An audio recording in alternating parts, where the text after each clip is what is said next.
Hello, very good to see you. 6 o'clock is the time on this Tuesday, the 21st of November. You're very welcome to breakfast here on GB News with Eamonn, Holmes and Isabel Webster. Here's what's leading the news this morning. A damning day at the COVID inquiry. Sir Patrick Vallance claims Boris Johnson was bamboozled and Rishi Sunak's Eat Out to Help Out scheme had adverse effects during lockdown.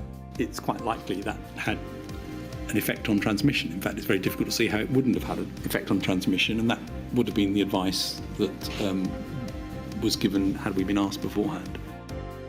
And the Chief Medical Officer, Sir Chris Whitty, will give evidence today to that same inquiry. And ahead of the Chancellor's autumn statement, the Prime Minister has promised he can and will cut taxes. So what will that mean for you? Today we'll be looking at your high street to hear what you think about the state of the economy.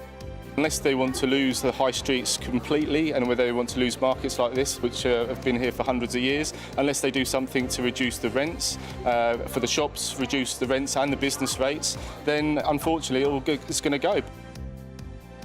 Well, with Nottingham Council on the brink of bankruptcy, we'll be looking at the other councils across the country which are also struggling to manage their finances and could be just weeks away from going broke. Nigel Farage has spent his first night in the jungle for I'm a Celebrity, kicking off with an eating challenge. We'll be crossing to Australia in a moment to learn what horrific food he actually had served up. And Paul Coyte's here with your sport. Yes, in the Euros qualifiers, England limp to a draw in lowly North Macedonia. Wales have to beat Turkey tonight, and Northern Ireland, it may be too little too late, but what a result against the Danes, beating Denmark 2-0 yesterday. Yes. So, North Macedonia. Yes. I didn't even know there was a North Macedonia. Well, I have got a North Macedonia quiz for you a little bit later. Yes, I do. Oh, Yeah, I think you may do okay. I think Isabel will do better, but I think you'll do okay. I'm not sure I could find Macedonia north or south on the map. Well, not only will it be fun, it's educational as well. That's to inform, educate and entertain. That's what my life is all about. There we are. How's the weather looking today? Aidan McGivern's going to inform, educate and entertain us. Big contrast in the weather across the UK today. Bright, crisp autumn weather for some, grey, cloudy and damp weather for others. Find the full details in the forecast coming up. And you can join in any of our discussions because we're getting out and about. We're going to Chelmsford in Essex today. We will be live in Nottingham as well.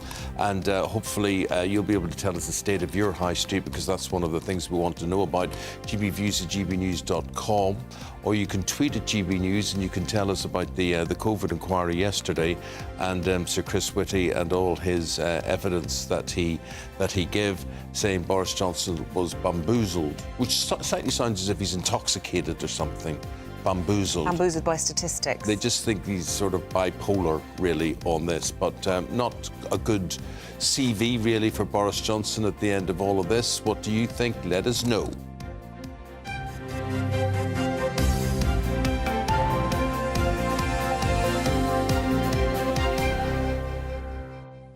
So it was another dramatic day at the COVID inquiry yesterday as the government's chief scientific advisor during the pandemic, Sir Patrick Vallance, gave evidence about some of the major decisions that were made during lockdowns. Well, during his testimony, he revealed how the former Prime Minister Boris Johnson was often bamboozled by scientific data. Have a listen.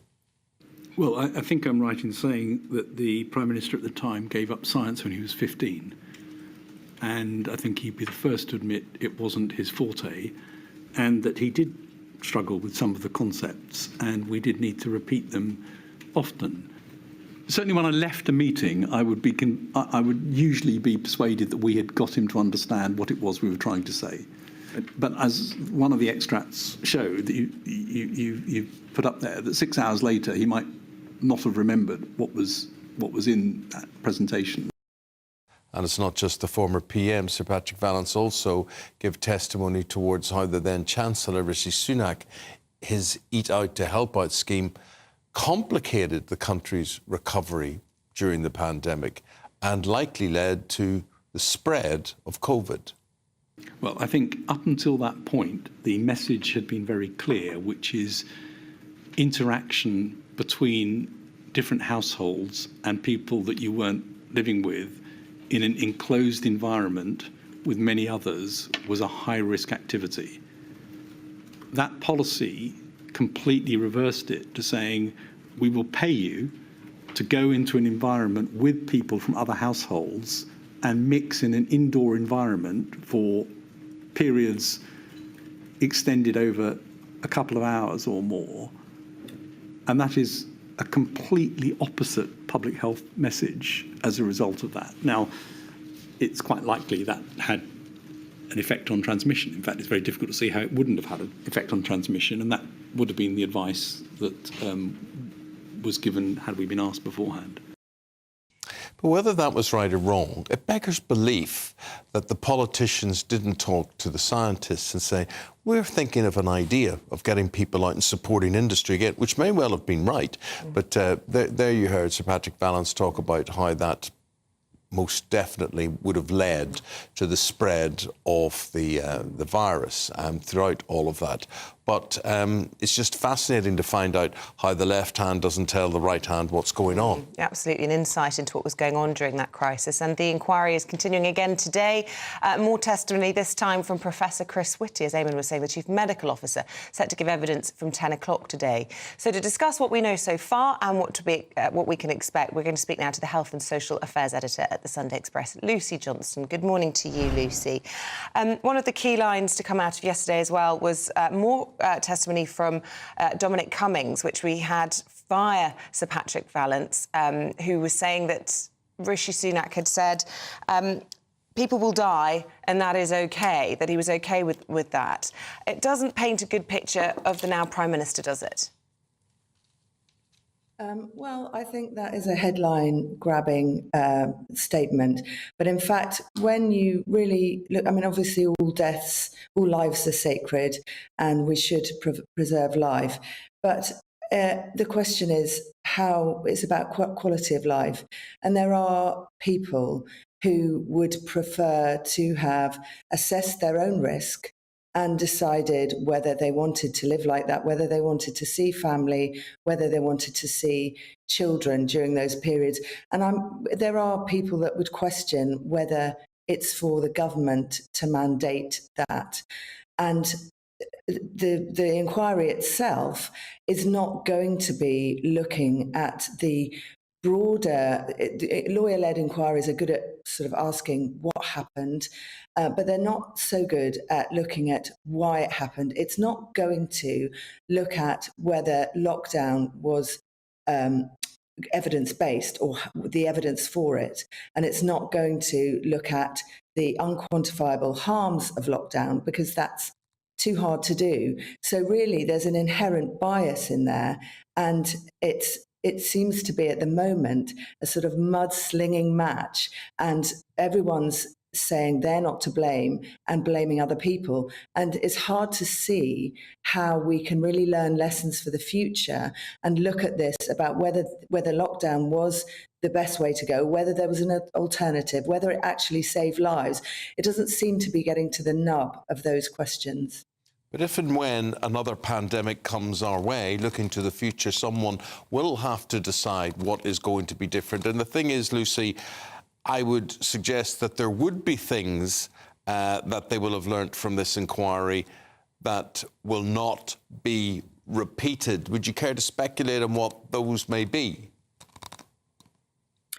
Well, I mean, the key question that lockdown is not going to look at is whether lockdown should have happened at all, or whether we could have done a sort of more voluntary system, as happened in Sweden, which had less deaths than us, which has now less excess deaths. We have had this year levels of excess non-COVID deaths running at similar levels to the year of the pandemic, to 2020. So there's a massive collateral harm to lockdown, and this inquiry is actually not looking at that. And I think that is the essential question, really, that we need to learn. And we will learn a lot about how bereaved families, suffered. We will learn, there are core participants who will explain their position, and the scientists will take their position and they will say how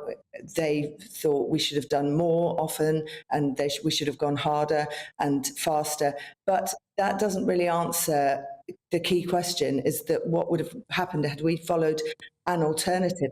And looking at the Eat Out to Help Out, I noticed Patrick Vallance there saying yesterday that this would likely to have led to more infections. In fact, that has been looked at by scientists retrospectively, and this is one of the things we need to do.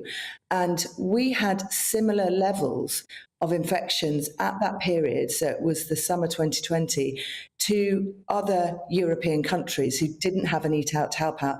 And in fact, Belgium had higher levels of infections at that time than we did. Southwest Cornwall had a massive influx of people. We couldn't go abroad.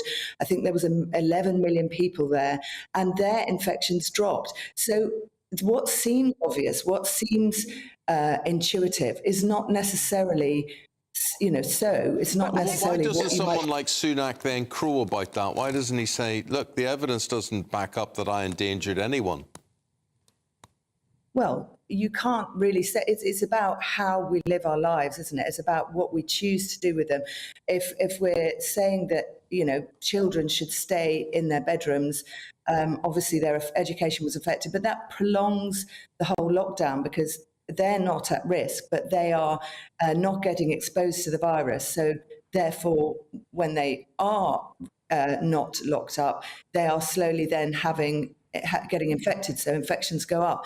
The whole thing is very, very difficult to quantify, and it's not necessarily the case that Sunak will have that kind of evidence. That just happened to have been looked at by a team of scientists, but there is no one paid to do that. No, but to look at that. In fairness, Lucy, I mean, his job was as Chancellor, wasn't it? Was to try, his job is to balance the books of the nation, and he was trying to help businesses at a time of huge crisis. And with retrospect, in retrospect, we can see that really did help businesses at the time. Everyone called him Dishy Rishi, didn't they? Yeah, for a while. But I just want to make a point. He can't be reckless. I mean, it turns out Lucy's saying that his policy wasn't reckless at the end of the day, but it could have been deemed to be reckless, and it's not up to him to kill people. Of course not, but I just want to make the point, and I thought it was really interesting that Sir Patrick Vallance said this yesterday, is that there were tensions between him and Professor Chris Whitty. Although they worked well together, Professor Chris Whitty's role was more of a sort of holistic overview of health, and we know about the impacts on cancer and the fact that hospitals were closed. And there were tensions because, of course, Patrick Vallance's role was very much to control the virus. And so as far as he was concerned, businesses didn't matter, other medical issues didn't matter. His job was to look at the virus. And actually, in this inquiry, we are learning that the role of Professor Chris Whitty, and I'm sure we'll hear more of it today, was absolutely crucial to give that other perspective, the holistic look. I'm not sure what Professor Whitty will say, but poverty is deadly and mental ill health is deadly. Loneliness is deadly. Our country obviously has taken a massive economic hit. So it's very difficult to look at things in isolation. If we were to spend, sort of doctors, their job is to preserve life at all costs. And the SAGE team was looking at that, it was their job to stop infection, but actually we also need to look at the collateral harms of lockdown because they too are deadly in the long run, and quality of life for example, children, mental health of children. We have, I think, 1 in 9 children at least who now has a mental health problem. Actually, it's 1 in 6. It was much lower before. And what are their life chances? Life chances and economic and job prospects are linked to well-being, health, how you eat. It's a very, very difficult balance. And if we just decided to preserve health at all costs, we would not have any cars on the road, for example. Do you see what I mean? So as you were saying, Rishi's job was that is the job of a politician, to balance things up and to say, well, actually, we need to do something to help our economy. And that's what he did. And he looked at the evidence differently, as you said, rightly or wrongly, but that's what he was doing. He wasn't deliberately trying to murder people, I don't think. Well, fascinating stuff, Lucy, and it gets juicier all the time. Thank you very much indeed for your take on things. Lucy Johnson is the Health and Social Affairs Editor at the Sunday Express. Thank you very much indeed. Given, as Lucy was saying there, the headline surrounding Rishi Sunak's policy there, perhaps it was a good day yesterday to finally come out and say there will be tax cuts ahead of the autumn statement yesterday in that speech. He wants to boost economic growth and reward hard work. Well, he says the government can move into the next phase of fixing the economy now that inflation has been halved, but says that any tax cuts will be made carefully and sustainably. We'll do this in a serious, responsible way, based on fiscal rules to deliver sound money and alongside the independent forecasts of the Office of Budget Responsibility. And we can't do everything all at once. It will take discipline, and we need to prioritise. But over time, we can and we will cut taxes. Well, today marks the launch of a GBNews campaign, Save Our High Street. And it's quite obviously that no one bothers saving the high street or cares about saving the high street. And if they did, we've been talking about this for years. We talk about taxes that are imposed on people who try to open up shops and small businesses, the lack of parking. Well, there's so many things. But to start us off, our economics and business editor, Liam Halligan, has been assessing the mood of market retailers. Now, we're going to Chelmsford for this. Have a look at this.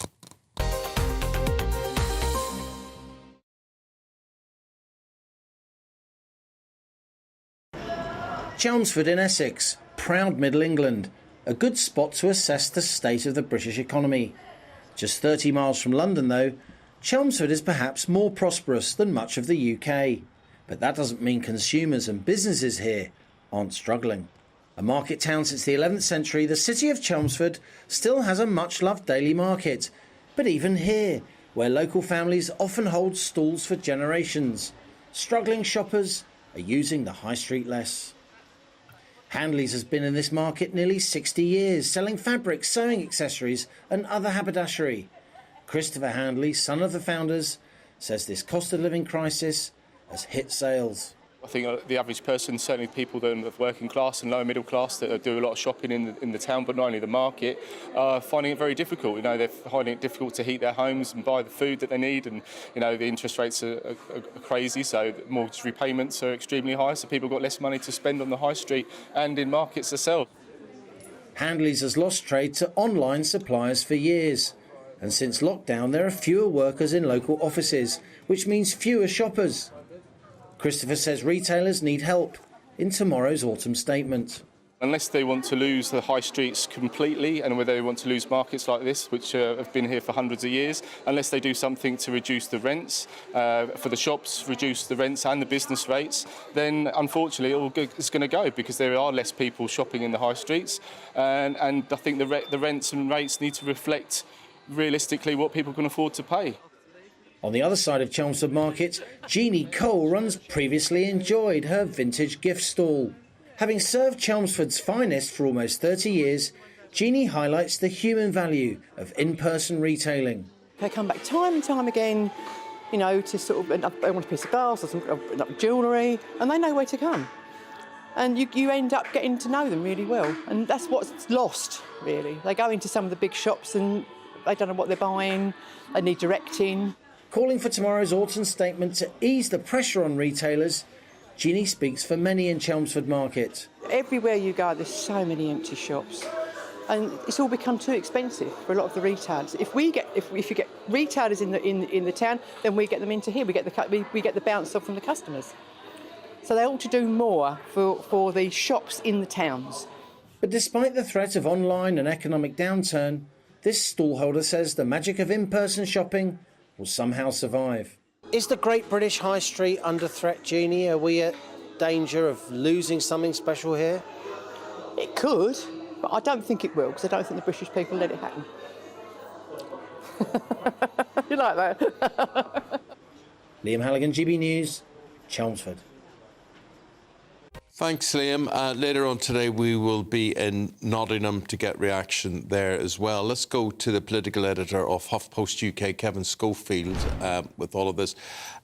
Kevin, we can report on this and talk about this, but we're also consumers as well. And I have to be honest and think about how and when, how often I use the high street, and I was brought up in it, and I used to very much be an active customer. Now, I just think that particularly with parking, it's not worth the effort. And I tend to go to places that are out of town, which offer me parking facilities. And I think that the tax rates that are imposed on local shops and things, very, very difficult. And you can see it happening all the time, that a local store is then replaced by a national store, you know, something like a mini Tesco Express or, you know, some sort of opticians or whatever it happens to be. So the small trader is being pushed out. In short, what I'm saying to you is, I don't think there's a future for the high street, unfortunately. I mean, I think it's undoubted that people's shopping habits have changed, and you're right. I mean, parking is one classic example, isn't it? That if people can get free parking, maybe a little bit further away from the high street, then they're more likely to drift in that direction. You heard the stallholder talking there about high rents, high business rates. I mean, these are things that really do affect the bottom line of these shops, and unless some sort of relief is introduced for them, that coupled with the fact that people just aren't shopping there as much, and people don't have as much money because of the cost of living crisis, then obviously things are going to get very, very tough for the high street. But Kevin, the speech we heard from the Prime Minister yesterday was really the furthest he's ever gone, obviously trying to appease certain members of his party who think the time is right now. We thought it would probably be the spring, but he's decided to go early and introduce tax cuts. Reading between the lines, do you think probably national insurance is where we're going to see it, and lots of promise of jam tomorrow, maybe something in the spring in relation to maybe inheritance tax or stamp duty, something like that? I think that's absolutely spot on. I think we're going to see either a bit of tinkering with income tax or national insurance tomorrow. There was briefing last week that inheritance tax might well be cut, but I think the Prime Minister has realised that the optics of that are pretty grim at the moment. If you're giving a tax cut to effectively very wealthy people already in the middle of a cost of living crisis, that's not a great look. So I think he's had second thoughts on that. And people do realise that, you know, if you bring down income tax, people see it in their wage packet at the end of the month, and that might well give them a bit of a boost, maybe get them spending a bit more on the high street, for instance. The problem is, though, that, I mean, millions of people have been dragged into higher rates of income tax over the last few years because the thresholds have been frozen. So basically, people who previously you wouldn't have thought were particularly high earners are suddenly paying the higher rate of tax, and people really notice that. People are unhappy about it. Now, it doesn't sound as though those thresholds are going to be changed at all. So again, you're right, he's under an awful lot of pressure. I think that it's a political decision as much as an economic decision. We've got a general election probably potentially 6 months away.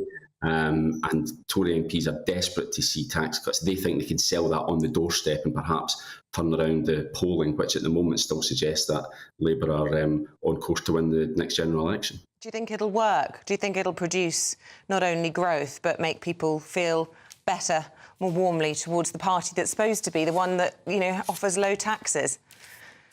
I mean, well, perhaps there is also the danger that people might just see it as a bit of a pre-election bribe.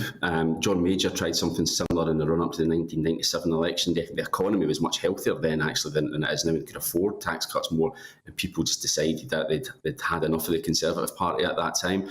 I think the danger, as I say, for the Prime Minister is that people see this as a bribe rather than something that's actually going to benefit the economy in the long run. But certainly, I mean, it might help at the margins, but it's such a big lead that Labour have got that it might, I'm not sure it'll be enough to turn that around. So, in short, Kevin, what does all this do for the high street? Where does this stimulate whether a Wilko will stay open or closed or not?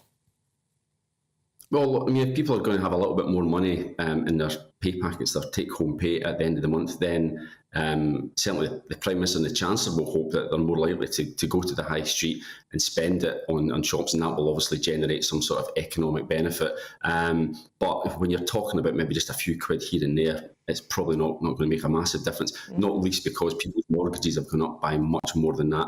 Their rents are going up.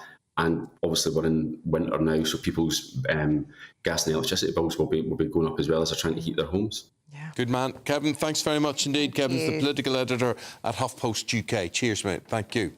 You know, all of this, though, I just don't think it does anything for the high street. I don't think that, I think we've got to be very, very careful that deliveries take over everything, that we don't go out and mix. We use AI intelligence, we don't go out and mix. Just increasingly we become more insular as a people. We don't know what the local shops do. We don't meet people down at the post office, whatever it happens to be. The banks close all the time.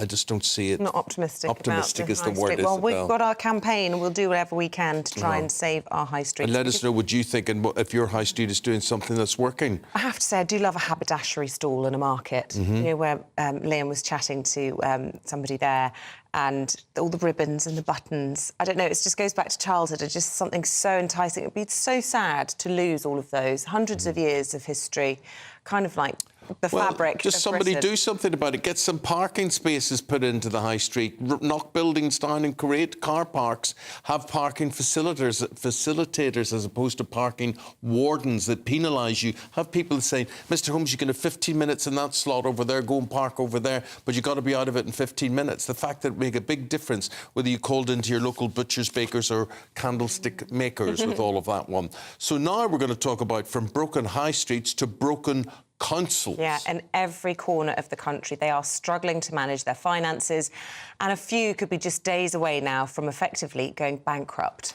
And we're going to look at Nottingham City Council. It's announced it's considering submitting a notice which would restrict spending to essential services like education and social care. They just haven't got the money to pay for it anymore. Our East Midlands reporter Will Hollis with this story. The festivities begin at Nottingham's Christmas market. That was good. Raymond's lived in the city since 1948. It's good if you've got children or you want to have a walk around and buy something different, but basically it's pretty expensive. But then again, everything is nowadays. But even in the bright lights of the season, a shadow hangs over the city. A council on the brink of bankruptcy. Nottingham City Council has a £23 million hole in its budget. Raymond blames poor money management. I think there's something wrong with the people that's working there. They've got all these financial experts and they don't seem to be that good at it, do they? I mean, I have to balance my budget and I'm on pension. The Labour-run council accuses the Conservative government of causing high inflation that sent costs spiralling, widening the gap in its budget. That, combined with rising demand for social care and temporary accommodation, has increased pressure on the city's purse, adding to the emergency. When a council can no longer balance its budget, it submits an S114 notice. That means that from then, they can only spend money on statutory services, things that they have to provide for an area. Bin collections, roadworks, social care and libraries. On everything else, spending scrapped, from culture to comfort. It's the path Birmingham City Council chose in September. Now many others across the country are considering the same, looking to the government's aid.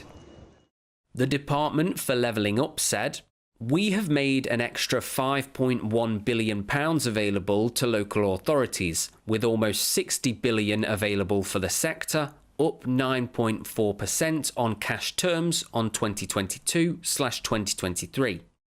However, councils are ultimately responsible for the management of their own finances and should take all necessary action to manage the financial issues they face."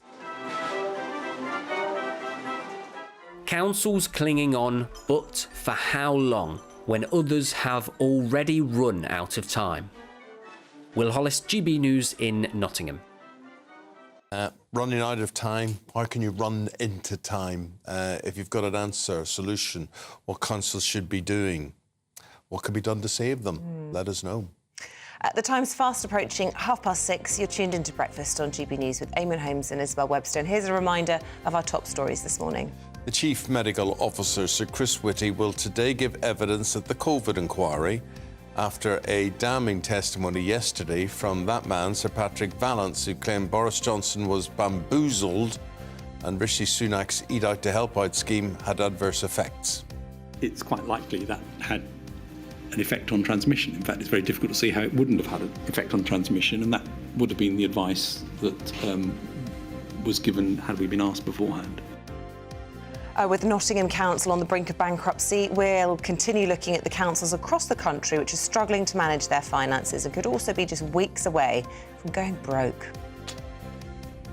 Very shortly, we're going to be crossing to Australia to catch up on Nigel Farage's first night in the jungle. And it started with him involved in an eating challenge. Yum, yum. Let's see what he had on his menu very shortly. Let's take a look at some of the other stories coming into the newsroom this morning, though. And the Israeli city of Tel Aviv has come under a huge Hamas rocket attack. More than 100 separate alerts sounded across the city. Israeli airstrikes are continuing in Gaza as well. The Hamas-run health ministry said one such attack on a hospital killed at least 12 Palestinians. The USA has condemned the seizure of a cargo ship in the Red Sea by Yemen's Houthi rebels and has demanded its return. Israel says the ship was British-owned, Japanese-operated, with the Prime Minister of Israel claiming the seizure was an act of Iranian terrorism. America says it is a flagrant violation of international law and says it will discuss possible next steps with allies and the United Nations. Former Manchester City defender Benjamin Mendy has launched a multi-million-pound claim against the club over unpaid wages. The 29-year-old who left City over the summer alleges he wasn't being paid after being charged with rape and sexual assault in 2021.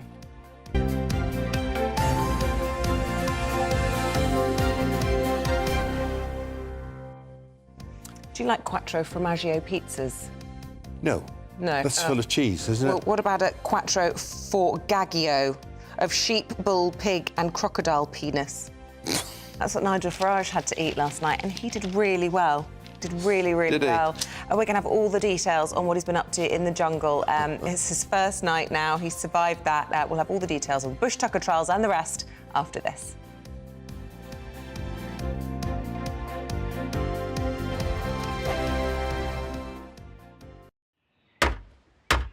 Who is it? We're here for the show. Welcome to the Dinosaur Hour with me, John Cleese. I was married to a therapist. And you survived? I thought we were getting Hugh Laurie. Second best.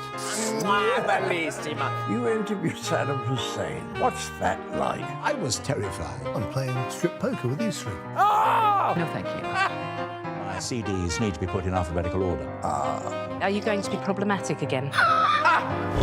The Dinosaur Hour. Sundays at 9 on GBNews.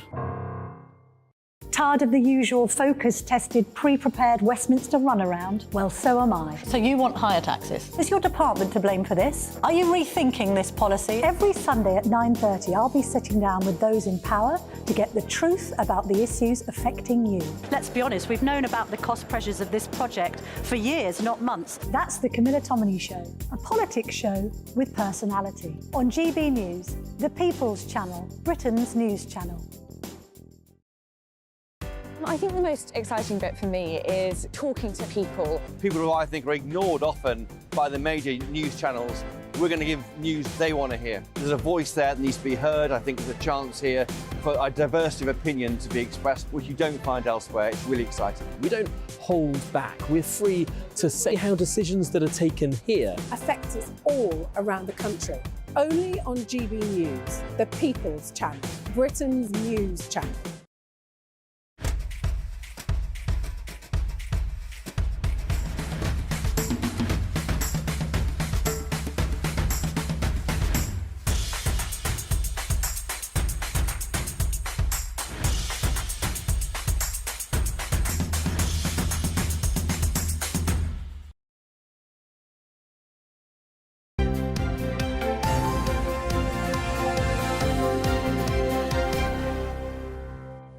OK, so you don't like a Quattro Formaggio? No, but you compared to the alternative you just offered me, I would. Would you like a margherita, which is pizza topped with cow and camel teats? Perhaps not. It's not my idea of fun.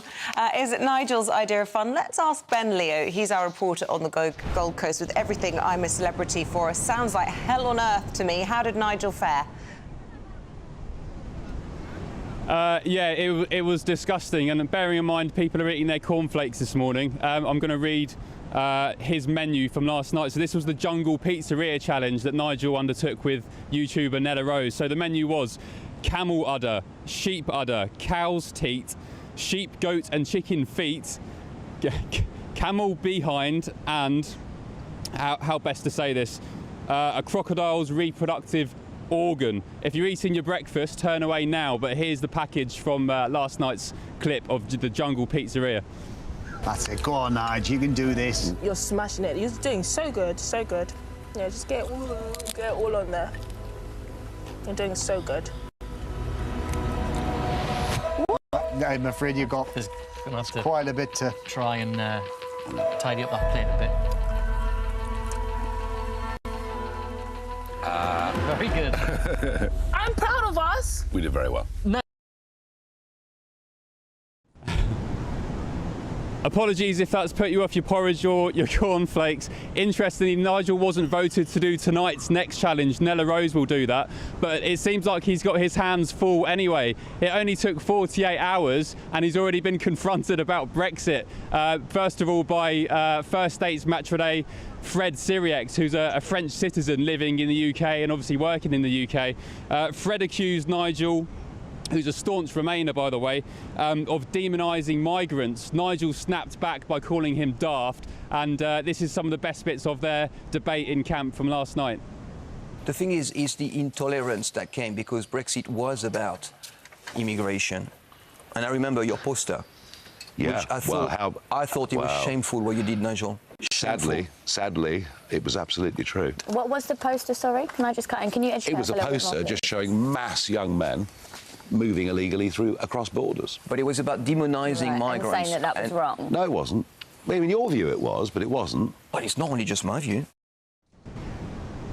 I also won't show you this last clip because it's probably the worst of them all, but one of the funniest moments of last night's episode was Nigel Farage taking a shower in the waterfall, ITV's Josie Gibson walking past, stopping and catching a glimpse of his exposed bottom, should we say. Made great TV, but as I said, that's probably the worst of the lot, so I'm not going to show you a clip of it. We've got nearly 3 more weeks of this, so if it's anything as good as last night, we're in for a right treat. Gosh, if you describe his bottom as a right treat, you're a funny old fellow, Ben, I must say. Thank you so much for that. Goodness me, I just don't know about you, Eamonn. I just couldn't eat any of those things. He did really well on that task. You have to eat them. Well, or you get voted out. So he did well for his campmates, so he'll have got all those stars. Interesting he hasn't been voted back in to do the challenge this evening as well. I wonder why that might be. Ben, thank you very much. So it was a nipple treat that we had there today, different types of nipples. And I think it was better the way Ben put it as the reproductive organs of a crocodile. I was a bit more explicit. Sorry, apologies about that. OK, well, with all of that, let's serve you up Paul Coit with the sport from last night, European Championship qualifiers. I'm just getting confused with whether you were talking about Nigel in the shower or what he was eating. So I was getting a bit confused. You know what I mean? Reproductive organs and yes, all that. I know. All I know is if there's a Venn diagram. If it had been your bottom or my bottom, they would have shown it. Oh, of course they would have done. Of course they would have. Yeah. They'd have got the people would have applauded. Watching TV We've would have objectified you. I think so, and that's not what we're here for, quite frankly. What are we here for? Well, look at that rank of England. There we are. That's the back of the Sun. Slapstick says the Star. This is on the game last night, and this is the best headline of all. Thank God we didn't have to play the whole of Macedonia. North Macedonia. Yeah. That England drew 1-1. Now, do you know what the score was when they played during the summer? Manchester was 7-0. So this should have been very, very easy for England. Yeah, but England played them in the summer and won 7-0. At Old Trafford. And it was 7-0. And this time, 1-1 was all they could manage. Where do you know where... Well, they didn't need to. I mean, they're unbeaten in their group, aren't they? They are, but it should be better. It should be better. I mean, there was a lot of strain. I mean, we could say that Jude Bellingham was injured. We could say there were changes, that Harry Kane was on the bench. There was a dodgy penalty. They played a low block. And also VAR. There were some very strange VAR decisions as well that actually went against. It was they should have had. But anyway, so Macedonia will be celebrating this like a win. Well, so they should as well. I mean, they did very well. Do you know where Macedonia actually borders, by the way? How many countries? A lot. Is it landlocked? Yeah, it is landlocked. If you can think of any as we go along, there's 5. Italy. Italy is not correct. No. Albania. Albania is 1. Croatia. Croatia is not, but nearby. You're not far away. That's 2 I haven't got right. That's 2 you haven't got right. Greece. Greece is another one. Very good. Very good. Your face, it's like, she's got 2 and I've got none. Yeah. It's just like Gareth Southgate's face as they went 1-0 up against England. I get confused because all of the Balkan nations all got split in half. Maybe like a Kosovo or something. Croatia. Bulgaria. Greece, Albania, Kosovo, Serbia. Kosovo is in there. Serbia as well. But England, not a good result. But you look at how teams are against lesser teams. For example, you know what France did against Gibraltar? On Friday, France beat Gibraltar 14-0. So there's no fun in that. Well, I don't know. When you get to about 15, that's when you start having fun. But 14-0. Northern Ireland haven't qualified, unfortunately, for the Euros, but a great result against the Danes. They beat Denmark 2-0 at Windsor Park. Though. Yeah, it's still a great result. But Wales tonight, I mean, this is the real big one for Wales, is that Wales have to beat Turkey tonight. Now, this is complicated, though, isn't it? It is slightly complicated. I mean, you've got Turkey atop of the group, and then you've got Croatia. They're qualified, so Turkey don't need a result. They don't need a result, but they probably do want to win the group. Right. So, anyway, Wales absolutely need to win, and if they do win, then we need Croatia not to beat Armenia. So that should be doable. Well, Armenia are like 125th in the world, but then again, North Macedonia. Yeah. So what can you say? So if that goes with Wales, if they win and then Croatia don't, then they will qualify. If not, they will go into the playoffs. Does that sort of make some sort of sense? I'm feeling a bit like Boris Johnson at the COVID inquiry. You know what? Bamboozled. I know how this works, and I've even bamboozled myself, quite frankly. But anyway. So Italy, though, no bamboozling them. They're through. They are, but they played Ukraine. Now, they were in the same group as England, and had Ukraine won, then Ukraine would have gone forward and Italy would have been knocked out. Now, Italy, of course, the champions. Now, this is where things get very interesting, is because someone from high up in UEFA was saying, we'd like Italy to win. Italy, then, we're talking in injury time, right at the very end. Mykhailo Mudryk, who plays for Chelsea, is brought down, and it looked an absolute cert penalty. Gets brought down, the referee says, no penalty, play on. So then 0-0 was enough for Italy to get through. Not that I would ever point any fingers and say it's anything dodgy, but it's a very, very strange decision. Let's see some dodgy golf trick shots here. Bloopers, tell us about those. Well, we did that last week, and we had the European golfers, there was 27 of them, when they kept the ball up? Yeah. And we did that all the way along. Yeah. Now, we did question the fact of whether they did it first time. Yes. The answer is... No. No. And this is the blooper tape? Brilliant. This is what happened. Have a look at this. So here we are. There's Robert McIntyre then. Now, this one, that went all the way, and then he did the final, and then he just had to swing at the end. There we are. Not so good now. So we'll go again. Now, this did take a little time. There we are. Not surprisingly. It did look great. When they did it, it was magnificent, but it obviously did take quite a few. There we go. They keep up there. That's not going to be a problem. Do any. There we are. No. With the golf stick is essentially what we're watching for our radio audience, but between professional golfers, which... I think golf club is the word you're looking for there, Isabel. Sorry. It's a golf club, a golf stick. There we are. And that's when they actually did do it. Which was worth the celebration. It was terrific. OK, very good. Thank you, Paul. Pleasure. Paul will be getting it right first time at 7:20. You can take your golf sticks I wouldn't off be too sure about that. Yeah, absolutely. Thank you very much. Still to come. The secret behind red wine headaches uncovered. Yeah, apparently it's got to do with sunlight and all that sort of. Yeah. So apparently the better the wine, the bigger the headache. Next in Headline Makers. Get cheap wine. OK.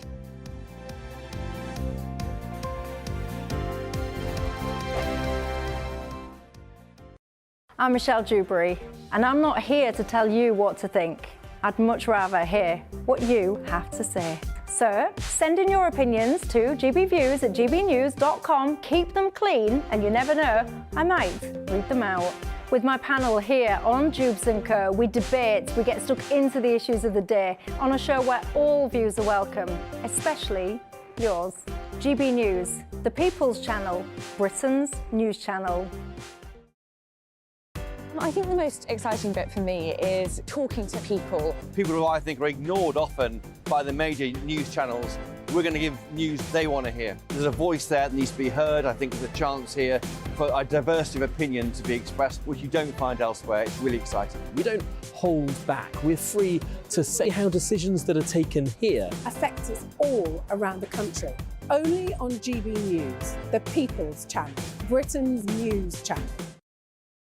Join us every night on GB News at 11 p.m. for Headliners, which is 3 top comedians going through the next day's news stories, which is exactly what you need, because when the establishment has gone crazy, you need some craziness to make sense of it. Headliners. You don't have to bother reading the newspaper. We've got it covered for you. Every night at 11 p.m. and repeated every morning at 5 a.m. We won't send you to sleep like some of the other paper review shows out there. So join us 11 p.m. every night on GB News. The People's Channel, Britain's news channel. There's only 3 people you can trust in life. Your doctor, your lawyer, and your nana. I'm not sure. So join me, Nana Aquia, at 3 p.m. every Saturday and Sunday, where we discuss the biggest topics of the weekend. Be ready for battle. Could you be quiet? What is this? It's on your teeth. It's on your teeth. I don't bite. Well, not without a good reason. Always honest, always fun. Every weekend at 3 p.m. on GB News, the People's Channel, Britain's news channel.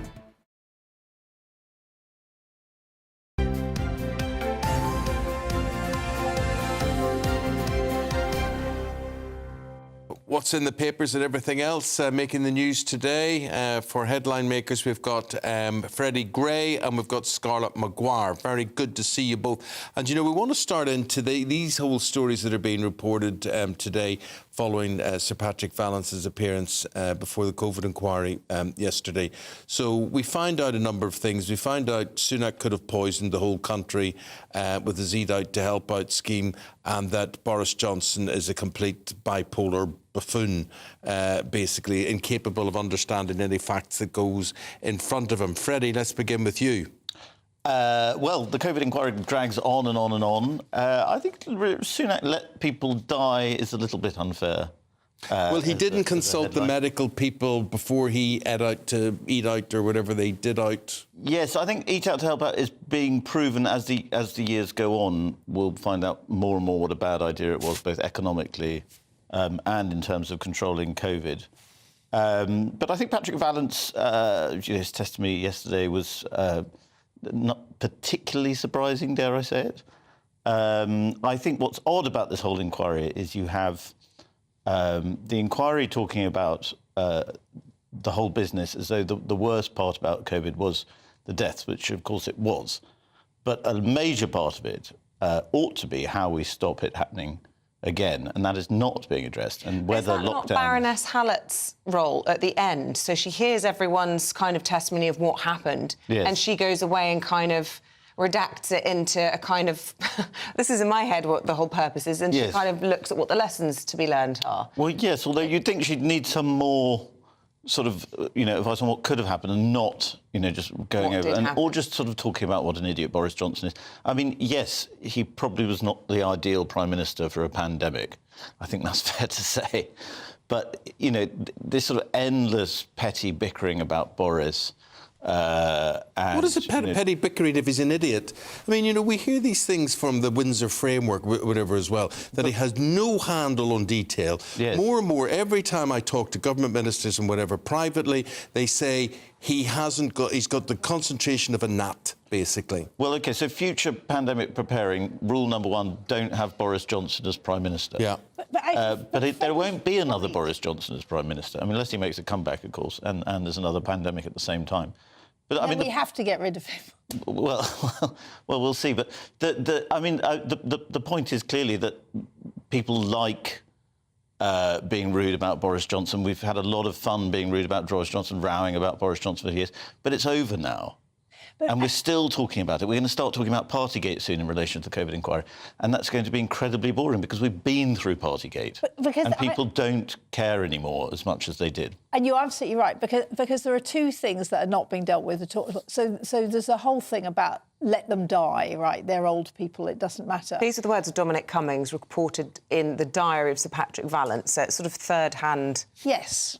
Yeah, yes. Just to make that clear. But to make it clear, but clearly there was a feeling that old people, you know, don't really matter. But actually, much more important is what we need to think about is if there is another pandemic, is how do we do a social policy that actually looks after the vulnerable but lets other people live. I mean, it's a much more nuanced policy. It's where we think about what you can do. And the other really important thing that I am waiting to be dealt with is schools. Is what should happen with young people because it is absolutely terrible. And so, I mean, what we need is to look at OK, lots and lots of things went wrong and we had some really, really terrible politicians in charge and Dominic Cummings. But actually, what do we do next time? Well, I think I'd like to just come back a little bit on Dominic Cummings, if I may. I mean, I think the let them die stuff is rubbish to a certain extent because I'm sure things were said behind closed doors like, oh, yes, we're going to have to let them die. Or there may have even been sick jokes about it. But the point is that the government had to make very difficult decisions. And one of these options was, do we just let it rip and let people die? Or do we close down the country? These were options that had to be discussed. And so I decided that sort of people were like, you know, casually saying let them die is rubbish. Yeah, and also... Sorry, no, because I know people inside that government and they, you know, it was difficult. It was a very, very difficult time. They didn't handle it well. It was disastrous in many ways. Yes, no, but Freddie, what I'm trying to say is actually what we need now is to look at what you do to both protect people and let people live. And the upshot shouldn't be careful with your WhatsApps. No, it should absolutely. No, I totally agree, and I think that will be the big upshot from all of this, that politicians are going to cover their tracks more. But on the issue of schools, I mean, it's impossible to extrapolate a formula for the next pandemic from this pandemic because we only sort of gradually realised that young people weren't being affected badly by this. It took a while before we knew. And society's instinct is to protect children as well as the elderly in the early... So it would be very well to say, well, from this, we should never close schools again. And I would be very much of that thinking, because it was disastrous. But equally, if our children are at the forefront of this next pandemic, then absolutely we have to close the schools. So the lessons have to be... As you say, it's all about nuance. And just the final nuance point before I'll get off my soapbox here, was that Boris Johnson was not alone, according to Patrick Vallance, in being bamboozled by the statistics. Said almost every other Western leader at the time really struggled with exponential... Well, he's the most important man in the country. So I think it's pretty pathetic that he couldn't get his head around it. Well, he was not unique. And also kids are mega spreaders as well. The statisticians were bamboozled by the statistics. I mean, they were presenting graphs that were now proven to be wrong. But then why would Sunak not have consulted anybody and said, hey, listen, I've got an idea here. What do you think of this? What, with Eat Out to Help Out? Yeah. I think everybody thought at the time it was an incredibly good idea. And as I said, I think in hindsight... Obviously, Vallance didn't think it was a good idea. But the hospitality industry is a big lobby. I mean, come on, we opened pubs before we opened schools. You know, I mean, the hospitality industry was on its knees and was saying you have to do something. And so that's what Sunak did. But I just think... I mean, what I'm saying is that there were lots of things we didn't know, and particularly for the first lockdown. By the time the second lockdown came, you know, we did need to think about what are we going to do about schools. And the problem was, I mean, we criticised Boris Johnson quite rightly, but I mean, Gavin Williamson as Secretary of State for Education, a disaster, complete and utter disaster. Why? Well, because he didn't do anything. I mean, he just closed schools, he opened schools, he didn't talk to teachers, he didn't try and get a policy. Teachers wanted the schools closed. That was going to work. I know, but that's why you needed to talk it through about how it was going to work, because it really wasn't working. And you know, we've got the legacy now. Now, let's talk about the legacy of drinking a bottle of red wine. Right. Scientists believe they've identified the chemical that is to blame for giving Isabel a headache the day like red after. Wine. You don't? Do you not like? Not red really. Wine? No. No. You like white wine? Yeah. Yeah. I drink much more white than sometimes red is really No, it's nice. fine every now Really nice when it's cold. So there's something called quercetin, which is part of a group called the flavonoids, which are found in high quantities in grapes, and that's what you get in red wine. And the problem is... And particularly good red wine. Yeah. Yeah, and it's been shown to... There's an enzyme called ALDH2, which the body uses to break down alcohol, and the quercetin doesn't like you breaking down the enzyme, so it keeps it, and that's why we have hot flushes. And, I mean, that's why red wine can be bad. But I remember when I was young, somebody saying to me that white wine was dangerous and red wine was good for you. Red wine's supposed to be good for your heart, isn't it? Everything in moderation. In moderation, yeah. That old adage. Do you know any people who put those funny things in their red wine? To aerate it? No. It's a sort of... It's supposed to take out the tannins or whatever it's called that give you headache. Really? Yeah. I have a friend who every time we go to their house, she likes to drink a glass of red wine, but she always puts this thing in it. To take the headache out, To take the headache out, yeah. Genius. Does it make a difference? I don't know. I've never tried it. What, I always have a terrible headache the next day. Does it aerate, or what does it do? Does it blow bubbles? No, it's supposed to... it reduces the tannin toxicity, and I'm out of my depth on But the if she science. spent a lot of money on a bottle of wine that presumably has more tannin than the others, then she's taking it out. She might as well buy the cheap plonk and be done with it. Well, I've put this to her, but she says it makes no difference to the taste. We need a taste test now. Yeah. I feel a taste test coming Apparently, on. if you leave the red wine in the sunshine, it gets better, but it gets more headachy. Oh, So gosh. it's to do with sunshine. I think we just need a paracetamol in the morning and leave the wine be. On that note, we say goodbye to Freddie Gray and Scarlett Maguire for now. They'll have more for us just after 7:30, and we'll have more for you on the COVID inquiry after this. Wake up to the headlines with Headliners every morning at 5 a.m. We treat you to the day's biggest stories before anyone else, 7 days a week. You can catch up on everything you need to know before you've even had your kippers. Headliners every morning at 5 a.m, only on GB News, the People's Channel, Britain's news channel. Hello, a very good morning to you. A contrast across the UK as we begin the day. Mild but grey in the southeast, brighter but colder elsewhere. And then a fine day follows for many. We've got the last of the unsettled weather clearing for now from the southeast. A lot of low cloud, mist and fog first thing, with some showery rain continuing into the afternoon for parts of eastern England, especially East Anglia. Elsewhere, brighter skies, but a chill in the air first thing. A crisp autumn day follows for much of Scotland, Northern Ireland, northern and western England, as well as Wales. 8 to 10 Celsius generally, 12 towards the south east. And this window of fine weather continues to progress southwards as we close out Tuesday. And that means it's clear skies finally by the evening across the south and southeast, and a frost is possible overnight. But further north, cloud and rain return, with those outbreaks of rain accompanied by a strengthening wind for Scotland, Northern Ireland and northern England. That means it will be a milder start here tomorrow morning, but a lot of cloud, outbreaks of rain continuing through the morning, especially for western and central Scotland. Meanwhile, dribs and drabs of rainfall push south with thickening cloud across southern parts, but actually still some brightness and mostly dry, it has to be said. GB News, unlike other broadcasters, isn't obsessed with the London-Westminster bubble. We think there's a nation beyond the M25, and that's why we talk about the issues that matter across the land. Join me on State of the Nation, 8 to 9 o'clock, Monday to Thursday, on GB News. Daisy's listening, and you should too. Your weekend starts here with Friday Night Live with me, Mark Dolan, 8 till 9 on GB News. Big stories, big guests and big laughs as we get you ready for a cracking weekend. That's Friday Night Live with Mark Dolan. Fridays 8 till 9 on GB News. Bring your own drinks. The admission's free. Good afternoon, Britain. Good afternoon, Britain. Join us, Tom and Emily, To find out what's happening in the heart of Westminster. and why it matters to you. Weekdays from midday, we bring you the most compelling stories from across the United Kingdom. And from your doorstep to our inbox. That's right, we want to hear from you. GB News, Britain's news channel. Wake up to the headlines with Headliners every morning at 5 a.m. We treat you to the day's biggest stories before anyone else, 7 days a week. You can catch up on everything you need to know before you've even had your kippers. Headliners every morning at 5 a.m. only on GB News, the People's Channel, Britain's news channel. Who is it? We're here for the show.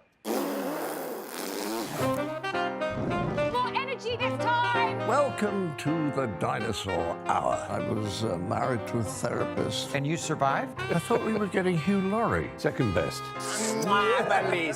You interviewed Saddam Hussein. What's that like? I was terrified. I'm playing strip poker with these three. Ah! No, thank you. My CDs need to be put in alphabetical order. Are you going to be problematic again? The Dinosaur Hour.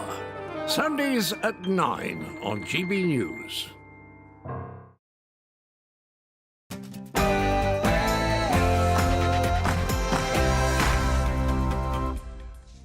Good morning. It is 7 o'clock on the dot. It's Tuesday, the 21st of November. You're tuned into Breakfast with Eamonn, Holmes and Isabel Webster. Wherever you're watching, wherever you're listening, you're very welcome. Leading our news this morning, the Chief Medical Officer, Sir Chris Whitty, will today give evidence at the COVID inquiry after a damning session of testimony yesterday from Sir Patrick Vallance, who claimed that Boris Johnson was bamboozled and Rishi Sunak's Eat Out to Help Out scheme had adverse effects. It's quite likely that had an effect on transmission. In fact, it's very difficult to see how it wouldn't have had an effect on transmission, and that would have been the advice that was given had we been asked beforehand.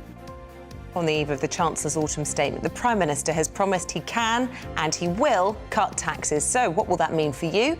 Today we'll be looking at our high streets to hear what you think about the state of the economy. Unless they want to lose the high streets completely and whether they want to lose markets like this, which have been here for hundreds of years, unless they do something to reduce the rents for the shops, reduce the rents and the business rates, then unfortunately it's going to go. And who is out there caring? We want to know from you. Would you care if you lost your local council? Nottingham Council's on the brink of bankruptcy, and plenty of others are also facing dire finances. We'll be debating whether local councils should have actually less power. And Nigel Farage has spent his first night in the jungle for I'm a Celebrity, kicking off with an eating challenge. We'll be crossing back to Australia in a moment to learn which horrific foods Nigel had to eat. It was a nipple delicacy. Nipple and other sort of there organs. we see lovely seawater, except it's not lovely. Surfers against sewage has revealed dozens of swimming spots across England could be deemed as poor quality due to this unending sewage pollution. We're speaking to the Water Campaign, and we're delighted to welcome on the show Fergal Sharkey live about the declining quality of our beaches and rivers, which he has done so much to highlight. What have you done to highlight anything? What have you done? What have I done to highlight? Fergal Sharkey's out there fighting for our waterways. I know he is. Everything to do. I bet you know Fergal from the early days and the undertones, don't you? Do you know the Teenage Kicks? The last time I was with Fergal, A Good Heart was with Big Pat. Pat Jennings, Fergal Sharkey and Eamonn Holmes. All together in the same picture. That, honestly, look at that, the triple Lindy, the three of you together, that's fantastic. Your first guest on your new podcast. Well, that's Fergal. Guest list. And we'll all sing A Good Heart at the end together. A good heart these days is hard to find. Good heart. He doesn't. I hope he's not watching now because he's going to refuse to come on. Who's the idiot there who's doing the impression of me? It's when he gets to the bit. With this heart of mine. He's got that going on, hasn't he, Fergal? Yeah. OK, England draw in Macedonia. How about that? Wales have got to win tonight against Turkey. And also I'm going to highlight, this is very exciting, the stand-up paddling World Championships. Yes, a good goal is hard to find. A good goal is hard to find. Yes. It's getting hot in here after all that. Oh, there we are. There we are. Too. Is it getting hot outside? Let's take a look at the weather. Aidan McGibbon with all the latest.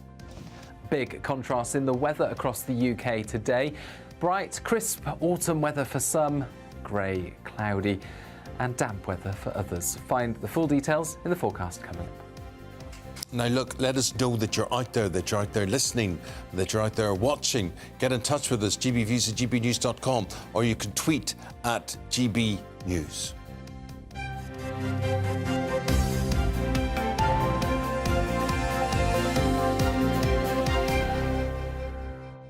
Well, the COVID inquiry continues again today with Professor Sir Chris Whitty set to give evidence from 10 o'clock, and he steps into the testimony chair following on from the Chief Scientific Advisor who was giving evidence yesterday, Sir Patrick Vallance, and he talked about some of the major decisions being made during lockdowns.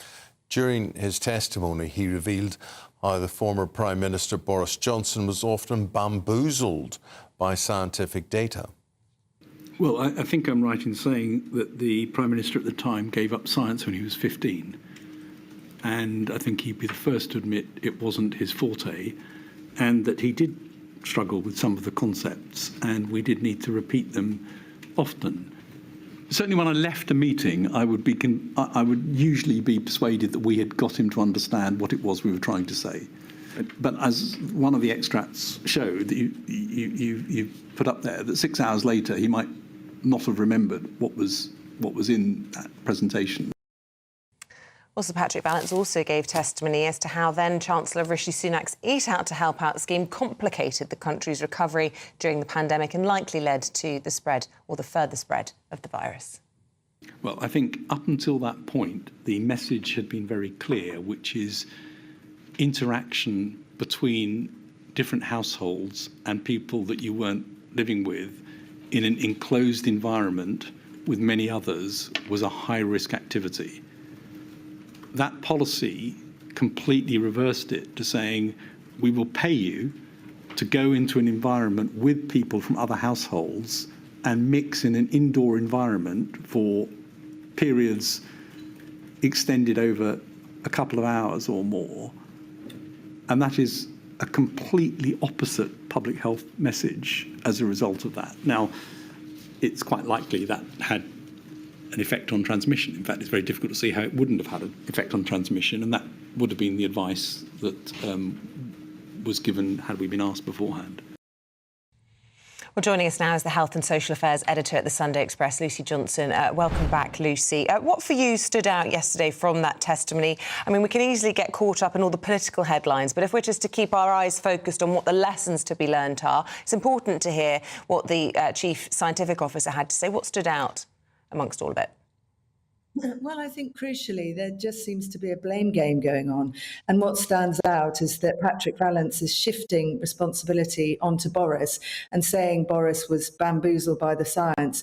But in a sense, as a scientific advisor, it's his job to explain the science and to make it clear. And also, as an advisor, it is his job to explain what the potential harms are or the uncertainties of lockdown measures or non-pharmaceutical interventions.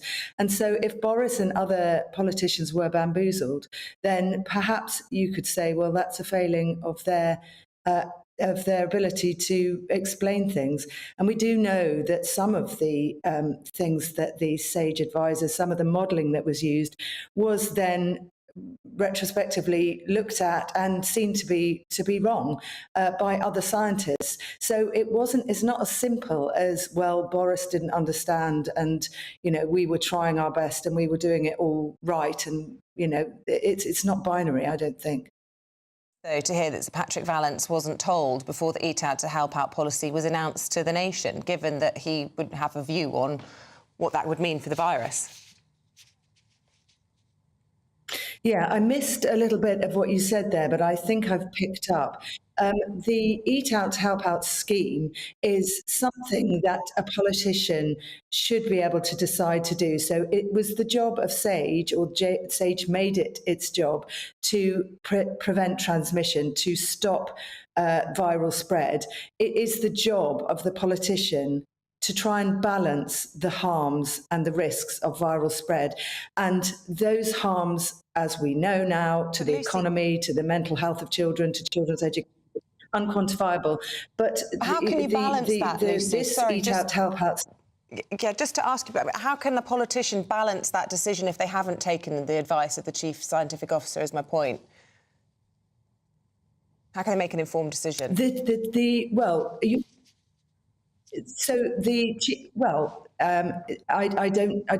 you said. So you're saying that the Chief Scientific Officer said that they should not have the Eat Out to Help Out scheme. No, he was saying he just didn't hear about it. The line dropped. Right, sorry. He gave evidence yesterday to say that the first time he heard about the policy was when it was being announced, and I just wondered if you thought it was strange that he wasn't consulted, given that, as you say, the role of a minister is to make a balanced decision. How can you do that if you haven't heard that side of the argument? Totally, but I totally agree, and that does show there was a lack of communication between the two sides. But at the same time, it would be very difficult for any scientist to work out the harms and benefits of opening up the economy. I'm not saying they shouldn't have discussed it, but we now know, because some independent scientists have looked at this, it's not necessarily been given much publicity, that Eat Out, Help Out scheme, we had the same level of infections as other parts of Europe who weren't operating such a system.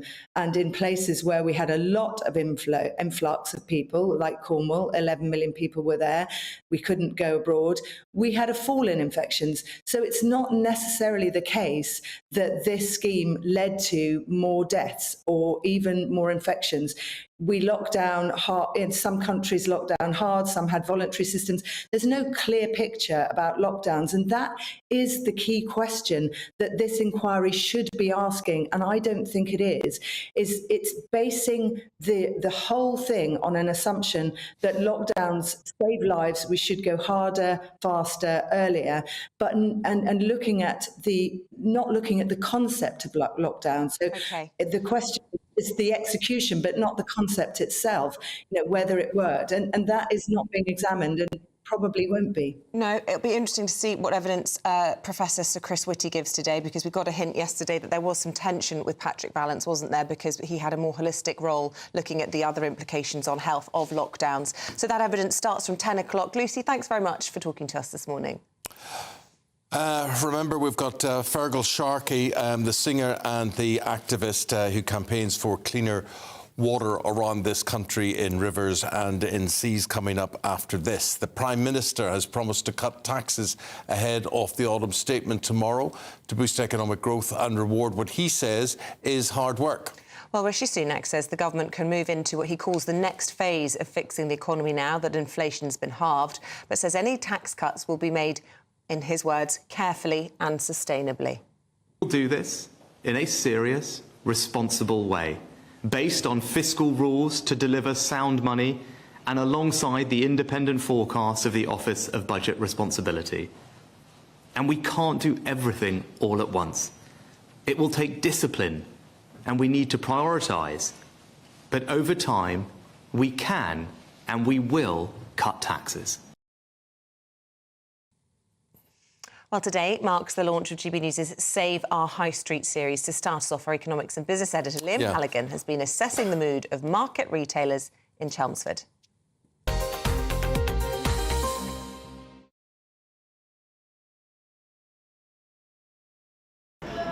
Chelmsford in Essex, proud Middle England, a good spot to assess the state of the British economy. Just 30 miles from London, though, Chelmsford is perhaps more prosperous than much of the UK. But that doesn't mean consumers and businesses here aren't struggling. A market town since the 11th century, the city of Chelmsford still has a much-loved daily market.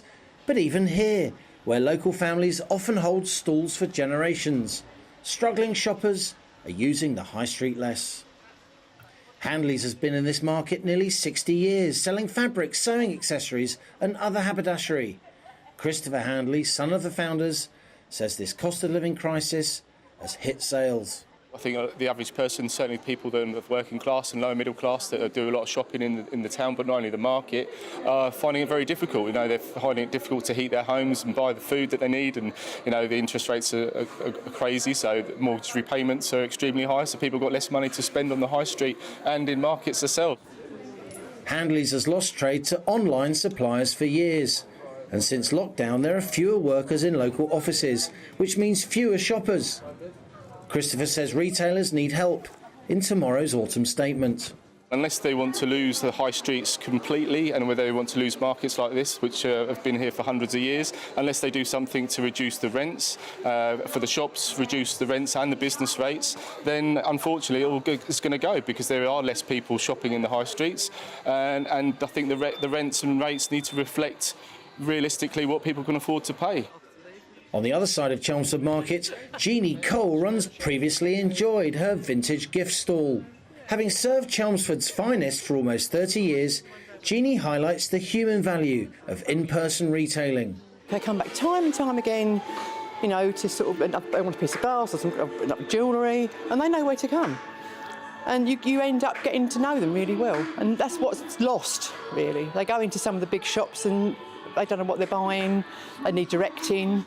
Calling for tomorrow's autumn statement to ease the pressure on retailers, Jeannie speaks for many in Chelmsford Market. Everywhere you go, there's so many empty shops. And it's all become too expensive for a lot of the retailers. If you get retailers in the town, then we get them into here. We get the bounce off from the customers. So they ought to do more for the shops in the towns. But despite the threat of online and economic downturn, this stallholder says the magic of in-person shopping will somehow survive. Is the Great British High Street under threat, Jeannie? Are we at danger of losing something special here? It could. But I don't think it will, because I don't think the British people let it happen. You like that? Liam Halligan, GB News, Chelmsford. OK, we're now going to talk about a water quality report. This is an annual water quality report from Surfers Against Sewage. It's revealed that dozens of popular swimming locations around England are deemed poor quality, and they would be if they were officially designated as bathing spots. Well, the pop star and sewage campaigner Fergal Sharkey joins us now. Very good morning to you. Tell us about this research, because frankly, it's just absolute a turn-off for those people who want to holiday in the UK and enjoy our waterways or beaches. It is, I'm afraid, just another layer in the scandal, another chapter in the ever-evolving horror story that is the water industry, sewage, pollution in our rivers and our beaches. In fact, what this is actually exposing is the government's whole testing and whole idea of bathing waters, and the government claiming that over 90% are in good or excellent condition is actually something of a pantomime. It's in itself a bit of a charade. And according to the Surfers Against Sewage, over 2/3 of the bathing waters that they tested turned out to be in poor condition. That means they are actually polluted with E. coli, and invariably the source of that can be Fergal, it just beggars belief. It absolutely beggars belief. And the thing is, not only is there government disregard, which they would have got away with if it wasn't for people like yourself, but I want to ask you, are you surprised at the difference you have made? Because, truthfully, the only reason we're talking about this today is that you're associated with it, and it is absolutely scandalous. We've sat on this programme, we've criticised the water utility companies over and over and over again, and yet they continue to get away with it. Well, the simple truth of the matter is, Eamonn, yesterday there was a significant movement where government actually was found to be acting unlawfully yesterday in the High Court with the whole approach to safeguarding our rivers to pollution. The simple truth of the matter is the water companies have gamed the system. If I can be blunt, we as bill payers have been had by the water industry, and government has failed utterly and significantly. In fact, the court yesterday referred to government's whole policy as nothing more than smoke and mirrors. So the truth is, we have a new Secretary of State for the Environment as of last week, Steve Barclay, and here's an opportunity for Steve Barclay to step up to the plate and stop delivering. Now, I'm sure there's no real connection, but as it transpires, Steve Barclay is married to a senior executive of one of the larger water companies. No, you're kidding me. I am not indeed. Steve is married to the head of planning of Anglia Water. You could not make it up. You couldn't make it up. And you see, the thing is, Fergal, as well, it seems to be that the government originally, when they sold off the water companies, I don't know whether it was during Thatcher's time or when it was, they were so keen to get rid of them. They made the conditions so favourable for anybody to take them on. And we are suffering as a result of that ever since. I can give you one very pertinent example. Water companies operate under a licence issued by government. no matter how outrageously they behave. If government wanted to revoke that licence, water companies have to be given 25 years notice. That was how favourable and how desperate they were to privatise these companies. The truth is, Eamonn, they've made off with £72 billion worth of our money, leaving those companies currently £60 billion in debt. We need a government to now intervene and for the first time start properly managing this industry, because it is frankly out of control. Out of control, and as you say, E. coli found in the water. But just give us a sense of what this actually means. I mean, apart from being disgusting to see sewage in the water, has a terrible impact, I presume, on the ecosystem and the wildlife in the sea. What about on human health? I mean, I don't know if you are a surfer and that's why you've got involved in this, but for those people who are regularly in British seas, that's a huge public health risk. How can a former health secretary have that on his desk? Well, listen, E. coli in itself can, in certain circumstances, be lethal to humans. And sewage, by the way, is full of a number of other pathogens and things that can be lethal to humans. The reason they've got away with it is because, quite frankly, government has allowed them. The UK government was taken to the European Court in 2012, and even then found guilty and told they were acting illegally. And that was repeated back in September by the High Court. It was repeated again by the High Court yesterday, 24 hours ago. And government are steadfastly incapable, unwilling, and refusing to act. I think I can best sum it up with the words of the former Minister for the Environment, Lord Zach Goldsmith, when he wrote to the Prime Minister telling him bluntly, Prime Minister, you are simply not interested in the environment. That's got to change. But Fergal, you know, a lot of people, their blood pressure will be going through the roof listening to you this morning. They want to get involved. They tut-tut. They say this is disgusting, this is awful, something should be done. Is there anything ordinary people who are listening and watching us this morning can do?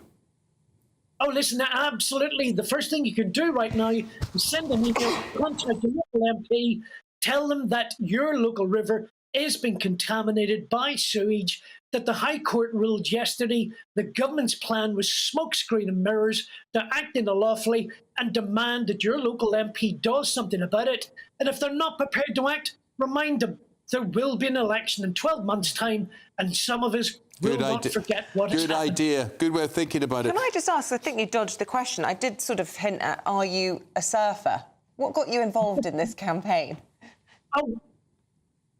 I'm afraid to say that, as Eamonn will be familiar with, people from Northern Ireland, we had two choices, become a footballer or become a musician. I'm distinctly in the musical variety. My connection with rivers is fly fishing. I only wish I had the talent and ability to surf. They have my undying admiration, particularly when, as this report highlights, they could be potentially surfing in sewage or indeed not surfing. Because there's been sewage dumped into the waves and we know and the health risks. I saw you a few weeks back ago with Paul Whitehouse, the actor and comedian who, you know, he campaigns on this as well, and he was doing a programme about waterways, and you were there. You were there with him. He's a fly fisher and a very, very keen one as well. When you look at what Paul's doing, and he's highlighting that on BBC Two as well. Do you feel you're getting anywhere, Fergal? Do you feel that the impact, that the publicity, that people like us talking to you makes a difference? It has all made a difference, and I can give you some very pertinent examples of that right now, Eamonn.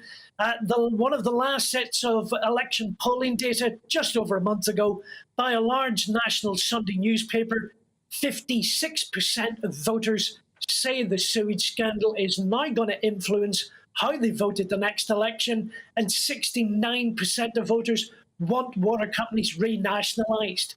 I am endlessly grateful for yourself and you guys and all of the media that provided the platform that helped expose this scandal, and clearly now voters are reacting to that information, and let's face it, people seem to be pretty furious and pretty unhappy. Well, we are thankful to you, Fergal, for flying the flag and talking about what you do. You're welcome on this show anytime to talk about any of the aspects that we were highlighting in your annual report, Surfers Against Sewage, today. Thank you very much indeed, and good luck with all that you're trying to do to clean up our waters. Pleasure's all mine. Thank you for the opportunity. Thank you. Thank I you. wanted to Thank you make a very much joke, something along the lines of, what a big-hearted man on a good heart. Like that is hard Well, to find. he is. You can tell he's felt I passionate shouldn't. about it. But what I'm equally passionate about is my contempt for utility companies, water utility companies. And you get someone like Fergal who says, right, we've got a new Environment Secretary whose wife... Head of Planning at Anglia Water. Yeah, it's really, surely that is not compatible. Yeah. Well, I just looked up the shadow Environment Secretary. It's Steve Reed. I don't know what his spouse does for a job. Who knows it'd be any better under Labour. Is environment bottom of the list when it comes to the you have to give 25, a quarter of a century. You have to give them that in terms of notice if you want to dump a water company. I'd get the dumping letters in now. It gives us plenty of time to plan. Absolute disgrace the way they were sold off and the way they officiate our waterways around this whole country. Disagree. And it affects us all, OK? Do something about it. Here's the weather, Aidan McGivern. Hello, a very good morning to you. Contrast across the UK as we begin the day. Mild but grey in the southeast, brighter but colder elsewhere. And then a fine day follows for many. We've got the last of the unsettled weather clearing for now from the southeast. A lot of low cloud, mist and fog first thing, with some showery rain continuing into the afternoon for parts of eastern England, especially East Anglia. Elsewhere, brighter skies, but a chill in the air first thing. A crisp autumn day follows for much of Scotland, Northern Ireland, northern and western England, as well as Wales. 8 to 10 Celsius generally, 12 towards the south-east. And this window of fine weather continues to progress southwards as we close out Tuesday. And that means it's clear skies finally by the evening across the south and south-east, and a frost is possible overnight. But further north, cloud and rain return, with those outbreaks of rain accompanied by a strengthening wind for Scotland, Northern Ireland and northern England. That means it will be a milder start here tomorrow morning, but a lot of cloud, outbreaks of rain continuing through the morning, especially for western and central Scotland. Meanwhile, dribs and drabs of rainfall push south with thickening cloud across southern parts, but actually still some brightness and mostly dry, it has to be said, across southern counties of England and central parts of England, as well as South Wales. Here, temperatures will reach 13 Celsius. Further north, not feeling very pleasant with the cloud, wind and rain. So the big question after the break is, should local councils be given more or less power? Your views very welcome after this.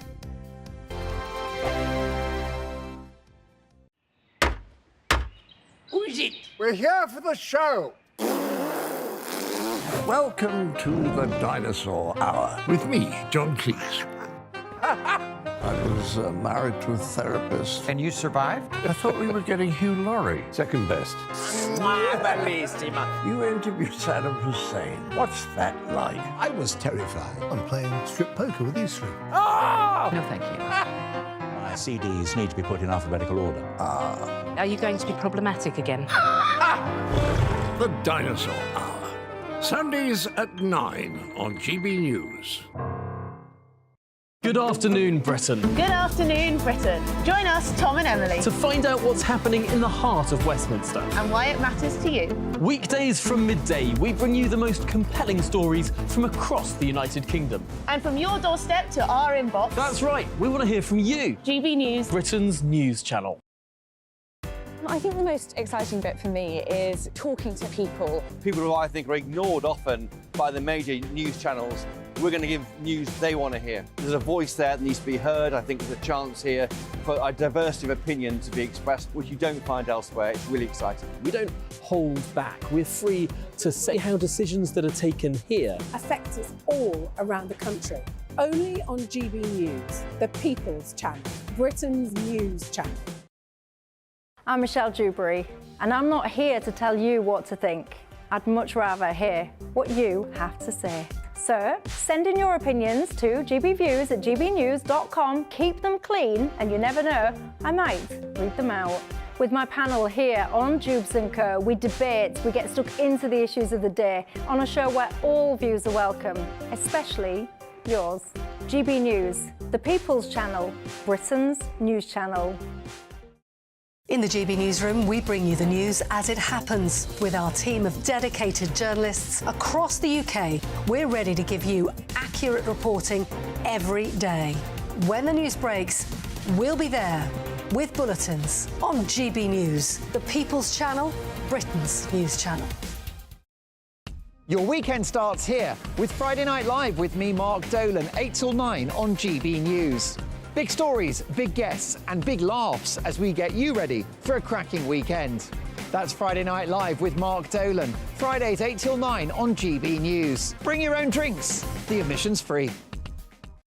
GB News, unlike other broadcasters, isn't obsessed with the London-Westminster bubble. We think there's a nation beyond the M25, and that's why we talk about the issues that matter across the land. Join me on State of the Nation, 8 to 9 o'clock, Monday to Thursday, on GB News. Daisy's listening, and you should too. Tired of the usual focus-tested, pre-prepared Westminster runaround? Well, so am I. So you want higher taxes? Is your department to blame for this? Are you rethinking this policy? Every Sunday at 9:30, I'll be sitting down with those in power to get the truth about the issues affecting you. Let's be honest, we've known about the cost pressures of this project for years, not months. That's the Camilla Tominey Show, a politics show with personality. On GB News, the People's Channel, Britain's news channel.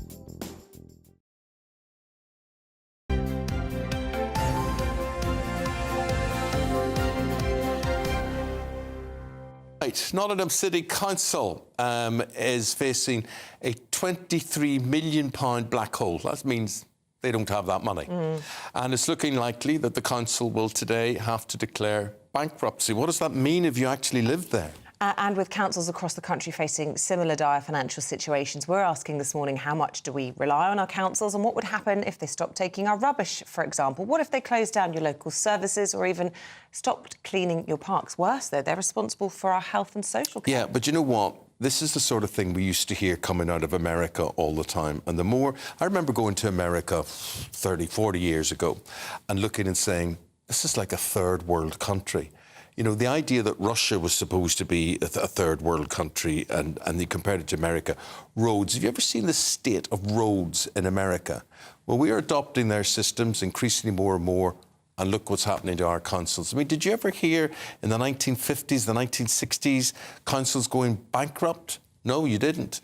But that's what we're debating today. Should local councils be given more money, given less money, have more power or less power? Well, the Deputy Editor of Conservative Home, Henry Hill, is joining us this morning. He thinks they should, whereas the elected Mayor of Watford, Peter Taylor, totally disagrees. Can I start with you then, Peter, on where exactly you stand? Do you think that councils should have more power? But, you know, when we look at Birmingham, which is the most recent one to go bankrupt, they had this settlement about equal pay, so you can understand why there was this big black hole. What's Nottingham's excuse? Why should you be giving more power when they can't seem to balance the books? Well, you're right that Nottingham's just the latest council. There's been a whole series of them over recent years, and what we've seen in the last 10 years is a 50% cut in real terms in government funding for local councils. So if you cut the funding, if councils don't have powers to raise money themselves, then this is the inevitable consequence.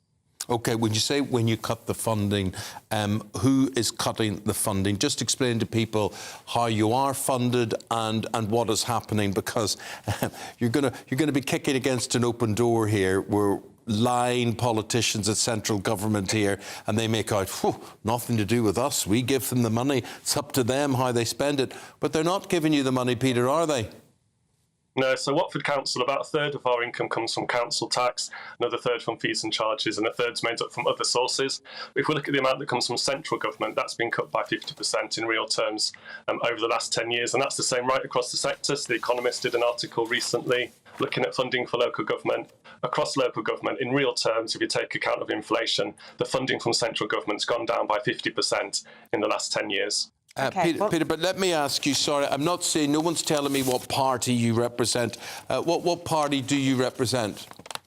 I'm a Liberal Democrat, so none of the councils that have gone bust are Liberal Democrat councils. Right, OK. But so what I'd like to say is that the Conservatives who have been in power for umpteen thousand years, they have got a lot to answer in terms of the infrastructure failing in this country then? Yeah, absolutely. We've got big challenges for local government. We're the ones right on the front line. So if you think about things like social care, people in temporary accommodation, the demands on our services have never been higher. And so we've got big demands on our services and less money. So the number of people that work for Watford Council has halved in 10 years, but people still expect their bins to be emptied, clean parks.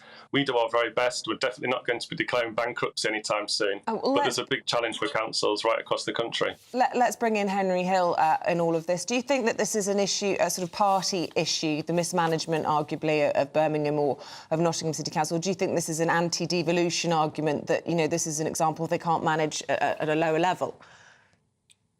I mean, as you say, Birmingham was effectively ambushed by some changes to the law, which frankly shouldn't have happened, where if essentially a judge was able to rule that because a better unionised part of their workforce was predominantly male, and therefore fought for better pay conditions for 40 years, that was inherently sexist, and that suddenly they were liable for a huge pay claim all the way into the past. I think the problem that local council have is that they're responsible for social care. Now, social care is an enormous responsibility, and the only reason it's a statutory local responsibility is essentially to keep it off the government's books, right, the central government books. But that means, if you think about, you know, that we have an ageing population, that a huge number of councils, more and more of their budget is consumed by social care, and that means they're not doing the kind of thing that you think local councils should be doing, right? When you pay your council tax, you're thinking, oh, okay, I'm paying to prettify my high street, deal with my bins, parks, and so on. Actually, very often, you're just paying a social care tax that's not called that. So I think that that's a responsibility that should be taken by local government. The other big one, which I would take away from local government personally, or at least restrict, is planning, because I think that one of the key drivers behind the fact that we have a housing crisis is that housing is a national need, but councils are responsible to local voters only, who very often don't want new housing. It frankly shouldn't be up to them. Housing is a national requirement. So, Peter, there's a couple of things that we were talking about. You've got your hands tied behind your back. If you were freed up from housing, if you're freed up from social care, do you think you could actually do a decent job?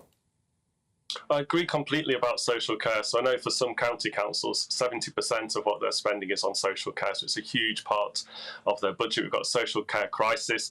When Boris Johnson was first elected, he said he was going to sort out the social care crisis. We've seen nothing of that sort.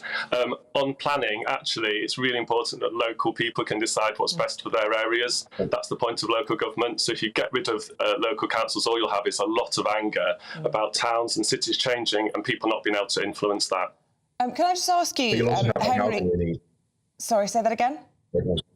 I said you'll also have the housing we need. Sorry, go on. Yeah, I just wanted to ask, you know, Boris Johnson was mentioned there in relation to social care, and he came out saying he was going to reform it, and I think he wanted to put a penny or something on national insurance when it came to that. And now there's lots of talks about that being cut tomorrow in the autumn statement. Can we afford tax cuts when we're hearing about the sort of burdens that we're talking about in social care, in local councils? I mean, can we afford any sort of cuts when we can see the state of the nation?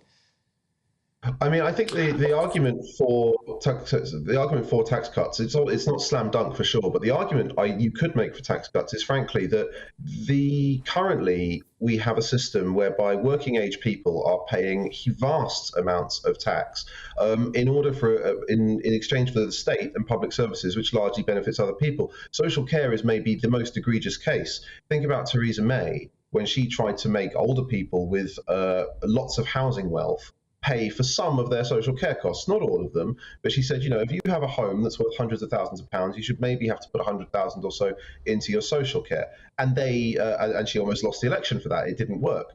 But no, we do have hugely overstretched public services. We do need more revenue.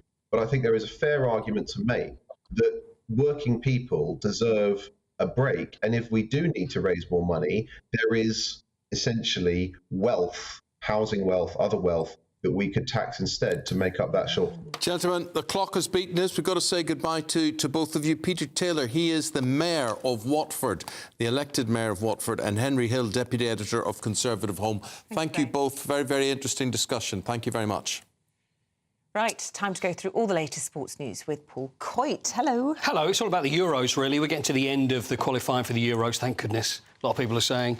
England... I agree with you. It's just a money-making it just goes on, doesn't it? Just as you get into the Premier League and then we just get the internationals. To the final tournament and let's get going. It's looking for Germany in the summer.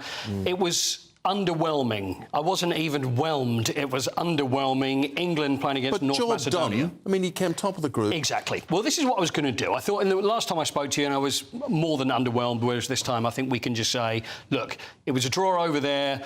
Yes, they should have won, but also different players were tried. We've got Gareth Southgate saying, you know what, we've learnt more about what's going on, about what players, because then he's going to start thinking about the squad for the summer.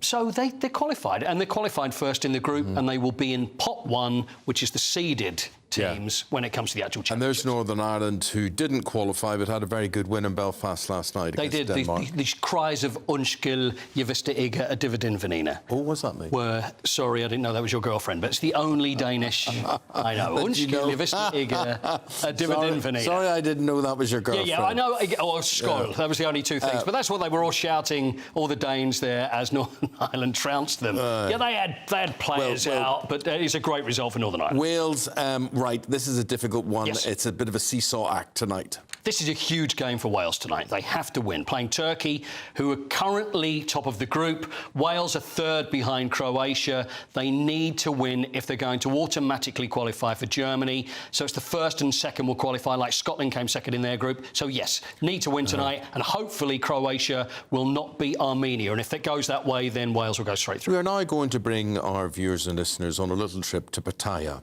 Pattaya is near Thailand, right? Yes. Did you ever work on the holiday programme? Did you ever do that? I did do that. I can hear the way you did that. It's like Anne Gregg and Cliff Mitchellmore. I worked with Anne Gregg. Did you? Yes. Yeah. So we're off to Pattaya. Yeah, go up before you did this. So basically, there are the world. What are these? The World Water Board. The World Stand-Up Paddling World Championships. You know the paddle boards are huge at the moment. Everybody wants to do the paddle board, so they have the World Championships in Pattaya in Thailand, which is going on at the moment. There we are. Now look at these go.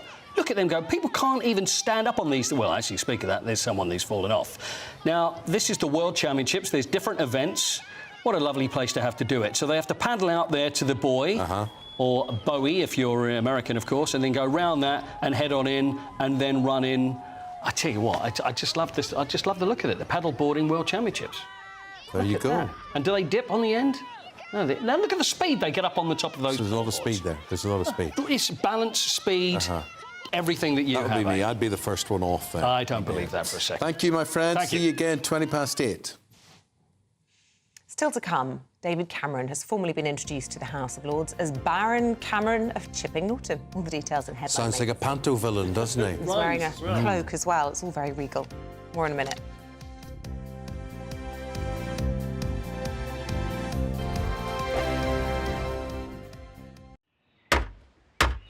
Who is it? We're here for the show. Welcome to the Dinosaur Hour with me, John Cleese. I was married to a therapist. And you survived? I thought we were getting Hugh Laurie. Second best. You interviewed Saddam Hussein. What's that like? I was terrified. I'm playing strip poker with these three. Oh! No, thank you. My CDs need to be put in alphabetical order. Are you going to be problematic again? The Dinosaur Hour. Sundays at 9 on GB News.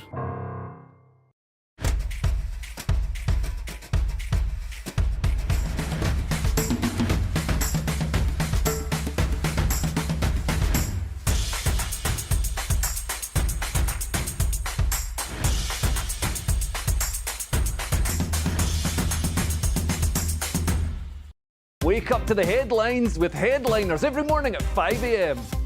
We treat you to the day's biggest stories before anyone else, 7 days a week. You can catch up on everything you need to know before you've even had your kippers. Headliners every morning at 5 a.m. only on GB News, the People's Channel, Britain's news channel.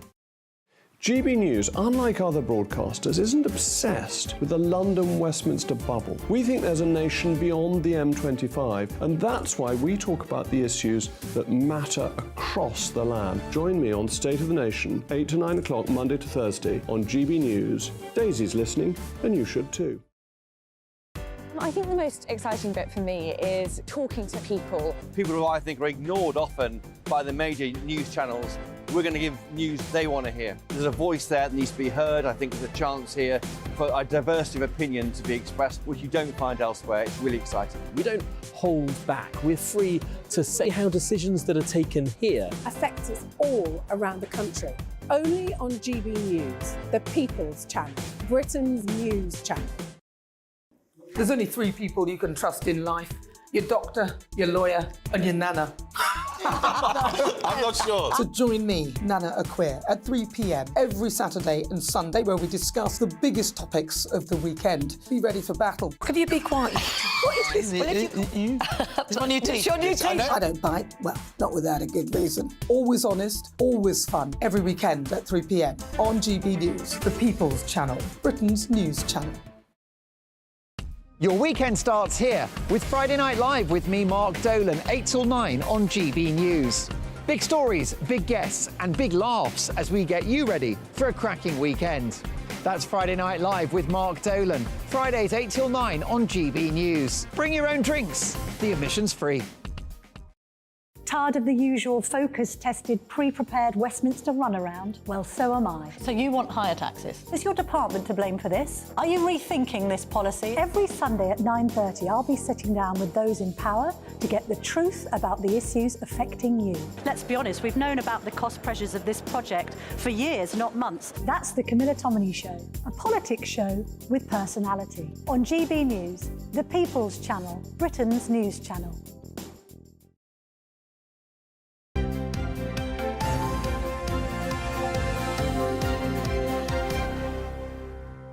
Gray, and here's Scarlett Maguire, and we're going to talk about stories that are making the news. And the first thing we're going to talk about, Freddie, is the dark hedges in Northern Ireland. And the dark hedges, they're not really hedges, they're trees. They're trees. And there's 60 or so of them, but they're in trouble. A few are being cut down. I think partly because since Game of Thrones, are any of you Game of Thrones fans? They have become very, very popular. I think we have. Do we have some images of them? There it is. There we go. Yes, right. Let's see That's these. a dark hedge, is it? That's the hedge, apparently. No, it's a tree. Is it a beech tree? I think they're beech trees. I think they're ash. Ash. But you may well be right. But we need to see this in perspective so that we see the tunnel that they go down. But what we're seeing there is the very difficult decision to cut them down. And they have this wonderful sort of haunting quality because it was a line, a drive of trees planted by the Stuarts. It's a pity the cameraman didn't think of actually shooting the tunnel that they form. But so we're missing the whole effect of them here. But they are quite supernatural looking, it has to be said. Well, if anyone's watched Game of Thrones, they'll know roughly. They're very sort of spooky. And you were just saying, I mean, that it was because the drive is no longer used. The trees have now collapsed, creating this No, it's because it was used, and cars going down the road meant that the trees would then pull in. Oh, I thought it was. I thought the cars were pushing them back. No, they're pulling them in. Why would the cars pull the hedges in? Because the weight on the roots of the trees pull them in like that. Right. Yeah, and they're on bogland as well. Oh, right. Well, anyway, they're very beautiful, and a few have been cut down, which is a sadness. But in order, massive tourist attraction. In order that they can carry on attracting lots of tourists. Yeah. From all around the world since Game of Thrones did what it did. Then America, Japan, there's Japanese tourists, Chinese tourists. This is a specialist question, but which bit of Game of Thrones featured the dark hedges? I'm curious now. I've never watched an episode of Game of Thrones. I've watched it, and I think they returned to them repeatedly because there was quite a lot of scenes with this sort of spooky tree section. Maybe it was where Jon Snow was living. I think I can't remember any of the characters now, but it was related to Jon Snow. Okay, fine. Well, we'll go with that. And someone at home can correct us. I just can't believe we've taken shots of the dark hedges and we haven't shown what the dark hedges look. No, it's ridiculous. You know, that's the job. The job is to go out and show what the dark hedges look like, and we showed 2 trees. Anyway, thank you for that. Let's talk about Rishi Sunak, or Scarlett. Civil servants deleted a clause banning teachers from pushing their political views from an official document. I think this is a really interesting story. This has been going backwards and forwards seemingly throughout this government about whether there is going to be a clause saying that teachers can't push their political views, because there's this view that all teachers are left-wing. Well, I have to say that when I was at school, my headmaster said, the only thing the Labour government has done for us is legalise sodomy. And he made it quite clear what he felt. Well, when I was at school in 1978, there was a whole campaign in Northern Ireland that Ulster shall not be plunged into sodomy. Oh gosh, how the world's moved on. Led by the Reverend Ian Paisley, it was. Yeah, I'm sure. So it was amazing to think that homosexuality was illegal back then. But I'm trying to find Celia Walden's piece in the Telegraph today. She's talking about who'd want to be a teacher now that activists have taken over. And any parent of a child going through school will know that it is highly politicised now, the material that they come home with, whether it's talking about, identifying, Christmas. Whether it's not mentioning Christmas. The books that they learn to read with even are full of sort of political messaging. Well, I think sorry, you go ahead. Well, I was going to say, my daughter, this was some time ago when she was at primary school, came home and said, Mum, they're brainwashing me. They want me to believe in Jesus. Will you do something? And I thought, no. So I just said, no, it's very good culturally that you understand all about Christianity. I think kids actually, they know when they're being brainwashed and they just don't take it. My kids were going to a school where they did not know about the message of Christmas. There was no mention of Jesus, no mention of anything in a carol. It was all about Snowman, Frosty the Snowman, Jack Frost, everything. Not a single hymn. They'd have Harvest Festival in the local church, but there'd be one prayer at the end. The rest of it was singing about mangoes or whatever it might be. And so they weren't being educated about the religion of their country. But they were being taught all about Diwali and everything else. But what if you go to a religious-based school, a Catholic school, or a Church of England that's school? That's different. Yeah. Is that different? You get it. You get that philosophy. But I think it's very, very difficult about what is and isn't politics. And I think if that clause went in, that people would be really worried. And I think we have to remember Clause 28, where basically, you were not allowed to propagate homosexuality in schools. And actually it meant a lot of gay teachers were very frightened. And so, I think the civil servants are being sensible in trying to stop it, in saying, no, we'll leave it. We'll just leave it, and then head teachers can deal with it on their own, rather than a government. I agree with Scott. I think teachers, it doesn't matter if a teacher's left-wing, as long as they're sort of open-minded, they can say what they think. As long as they're open-minded. I think the problem comes in, which is what you're talking about, is where the syllabus is actually indoctrination, and the curriculum is trying to brainwash children into thinking lots of very absurd things. But no, I had lots of very left-wing teachers, and I'm a complete reactionary. So, so much for that. Let's talk about Rishi Sunak. He's trying to buy votes, Freddie. With his tax cutting, yes. Obviously, this is the dominant story of today. This is the autumn statement tomorrow morning. It feels a little bit like a government pretending that they're being very responsible while actually being desperate, which I think is the real story here. Jeremy Hunt and Rishi Sunak want to paint this, or do this meta-narrative that they've taken these difficult decisions, they've put us through all this pain, and just as the election's coming up, we can be rewarded for all the pain, and hard-working people will get their tax cuts. It is obviously good news for people to have tax cuts, and I think it's the right thing to do. I think it looks as though inheritance tax has been shelved. Interestingly, I heard yesterday, inheritance tax, one of the reasons they rode back on it a little bit is because of David Cameron. Why? Not because of anything he said. I think he'd be very keen on inheritance tax cuts. But the perception that blue wall posh Tories are back, they want to counter that, which they've obviously failed to do by bringing David Cameron back. And so now they want to, they're going to pause a little bit on inheritance tax, although there may be some announcement about it tomorrow, we don't know. But what I don't understand is that when inflation absolutely hit, all the government ministers said this has nothing to do with us. It's an international problem. It's a blah, blah, blah. Now that it's gone down, we did it. I know. We've said that to a number. Taking the credit and spreading the blame. In the last few moments, we've heard that the government borrowing in October was far higher than expected and actually overshot the OBR forecast for the first time. Do you think that will play into what the Chancellor says tomorrow? Well, what's so funny about this is Jeremy Hunt suddenly goes, I've got all this fiscal headroom. And then it turns out, actually, I don't have much fiscal headroom. But it seems to change this fiscal headroom on a daily basis. Because it's all based on projections and models and things that change all the time. Is it prudent to be making cuts if you can't guarantee that you have any headroom? No, it's not, but it's about politics then. And the Tories desperately need to get their supporters back on side to mobilise their voters, because at the moment, most Conservatives aren't going to vote Conservative. So that's a real problem for this government. Scarlett, since we've started talking about Baron Cameron, should we talk a bit more about his ermine and red robes that he was wearing yesterday? Well, one does wonder whether he became Foreign Secretary just to get himself into the Lords. Obviously, that's where he feels he belongs, and he's having a great time, sort of going in. It's absolutely what's happened to him is standard practice. If you take somebody and make them put them into government and they're not an MP, you put them into the Lords. What's interesting is that I was talking to a peer over the weekend and who said that the Conservatives are very worried. They are not happy.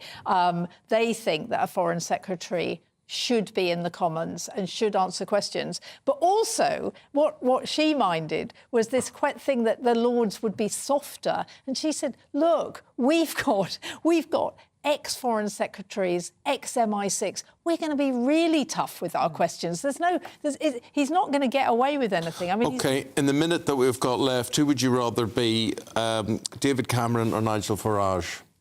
Oh, gosh. He's in the jungle. Yeah, well, I'd hate to be in the jungle. And Nigel Farage, £1.5 million to go to the jungle.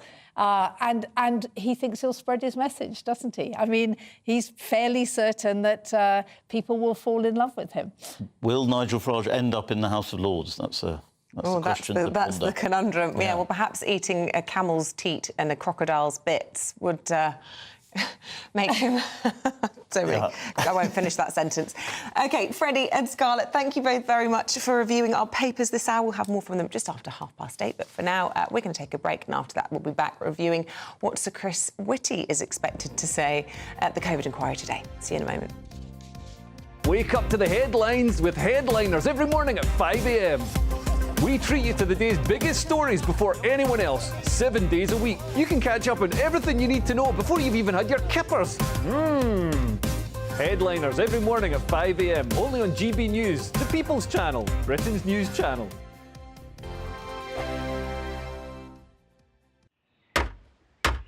Who is it? We're here for the show.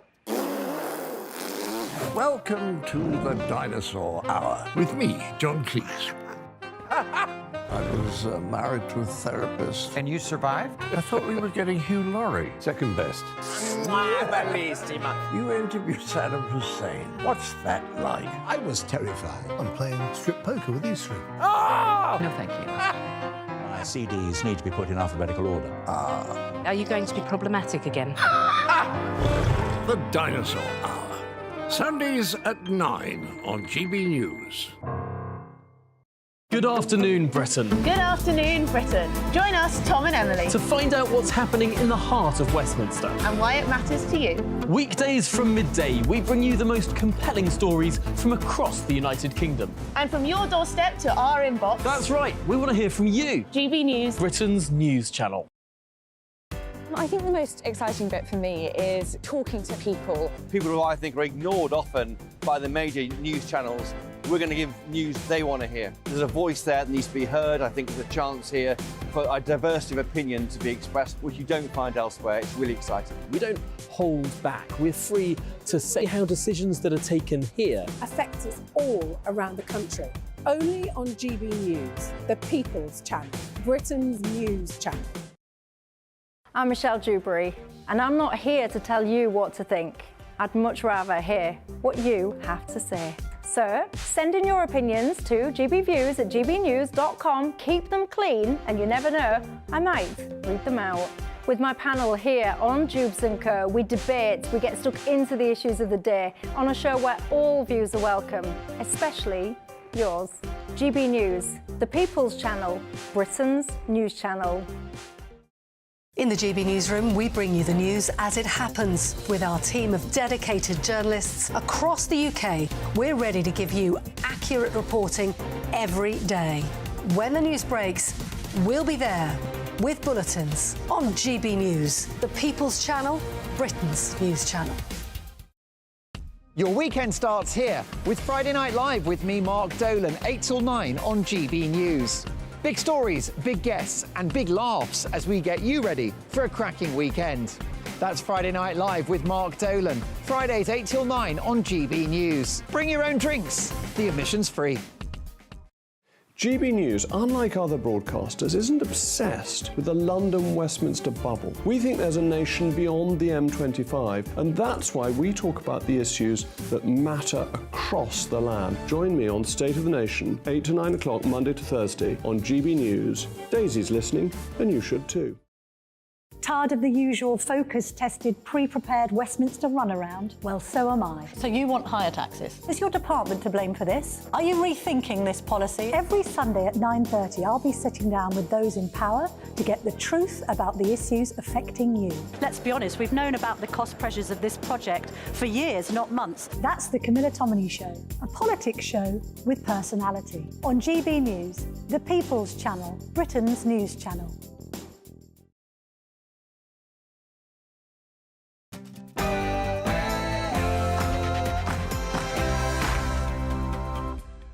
Hello there, very good to see you. Approaching 8 o'clock on this Tuesday, the 21st of November. Thanks for your company.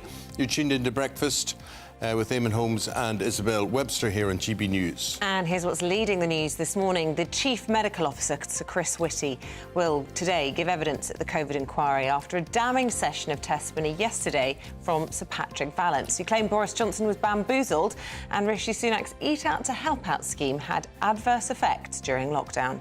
It's quite likely that had an effect on transmission. In fact, it's very difficult to see how it wouldn't have had an effect on transmission, and that would have been the advice that was given had we been asked before. Chancellor's autumn statement. The Prime Minister has promised he can and will cut taxes. So what will that mean for you?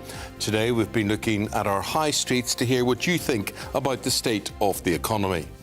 Unless they want to lose the high streets completely and whether they want to lose markets like this, which have been here for hundreds of years, unless they do something to reduce the rents for the shops, reduce the rents and the business rates, then unfortunately it's going to go.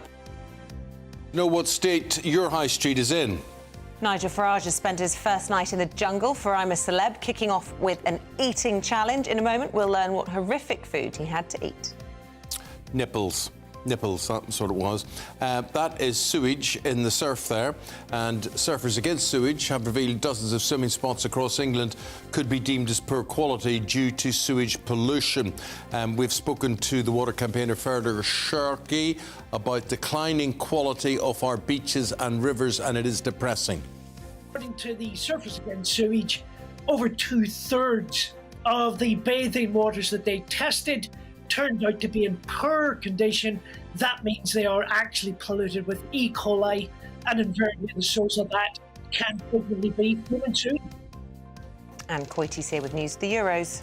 I do. England underwhelm, limp 1-1 draw away in North Macedonia. Wales are going to need to overwhelm tonight against Turkey, and Lionel Messi is auctioning his World Cup shirts. Is he? Yeah, I think he needs a few quid is probably what it is. Yeah. Probably short of a few bob. It's a big thing, especially when you get to the end of your career and you look back and you say, what have I got? Have I got that shirt that I scored that goal in, that I made my debut in, or whatever it is?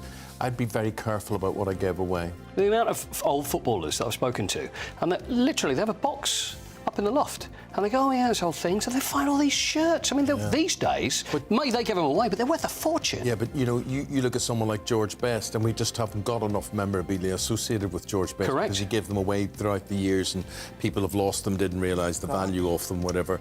But what about shirts you wore on the TV back in the 80s? Do you still have those? That's a good point. Or did you exchange them with guests when they used to come in? I always say, my wife always says, what junk have you got now? What are you storing up now? But all this is value. It is value. It's value. It's worth a fortune. cat in the attic. Yeah. Let's take a look at the forecast. Aidan McGibbon will have the latest for you. Big contrast in the weather across the UK today. Bright, crisp autumn weather for some, grey, cloudy and damp weather for others. Find the full details in the forecast coming up. And you can join in any of our discussions. Email us, gbviews@gbnews.com, or you can tweet us at GBNews.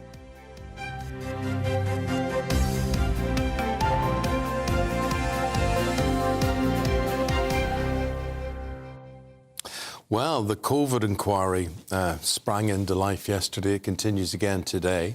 Today you have Professor Sir Chris Whitty set to give evidence. That's from about 10 o'clock this morning.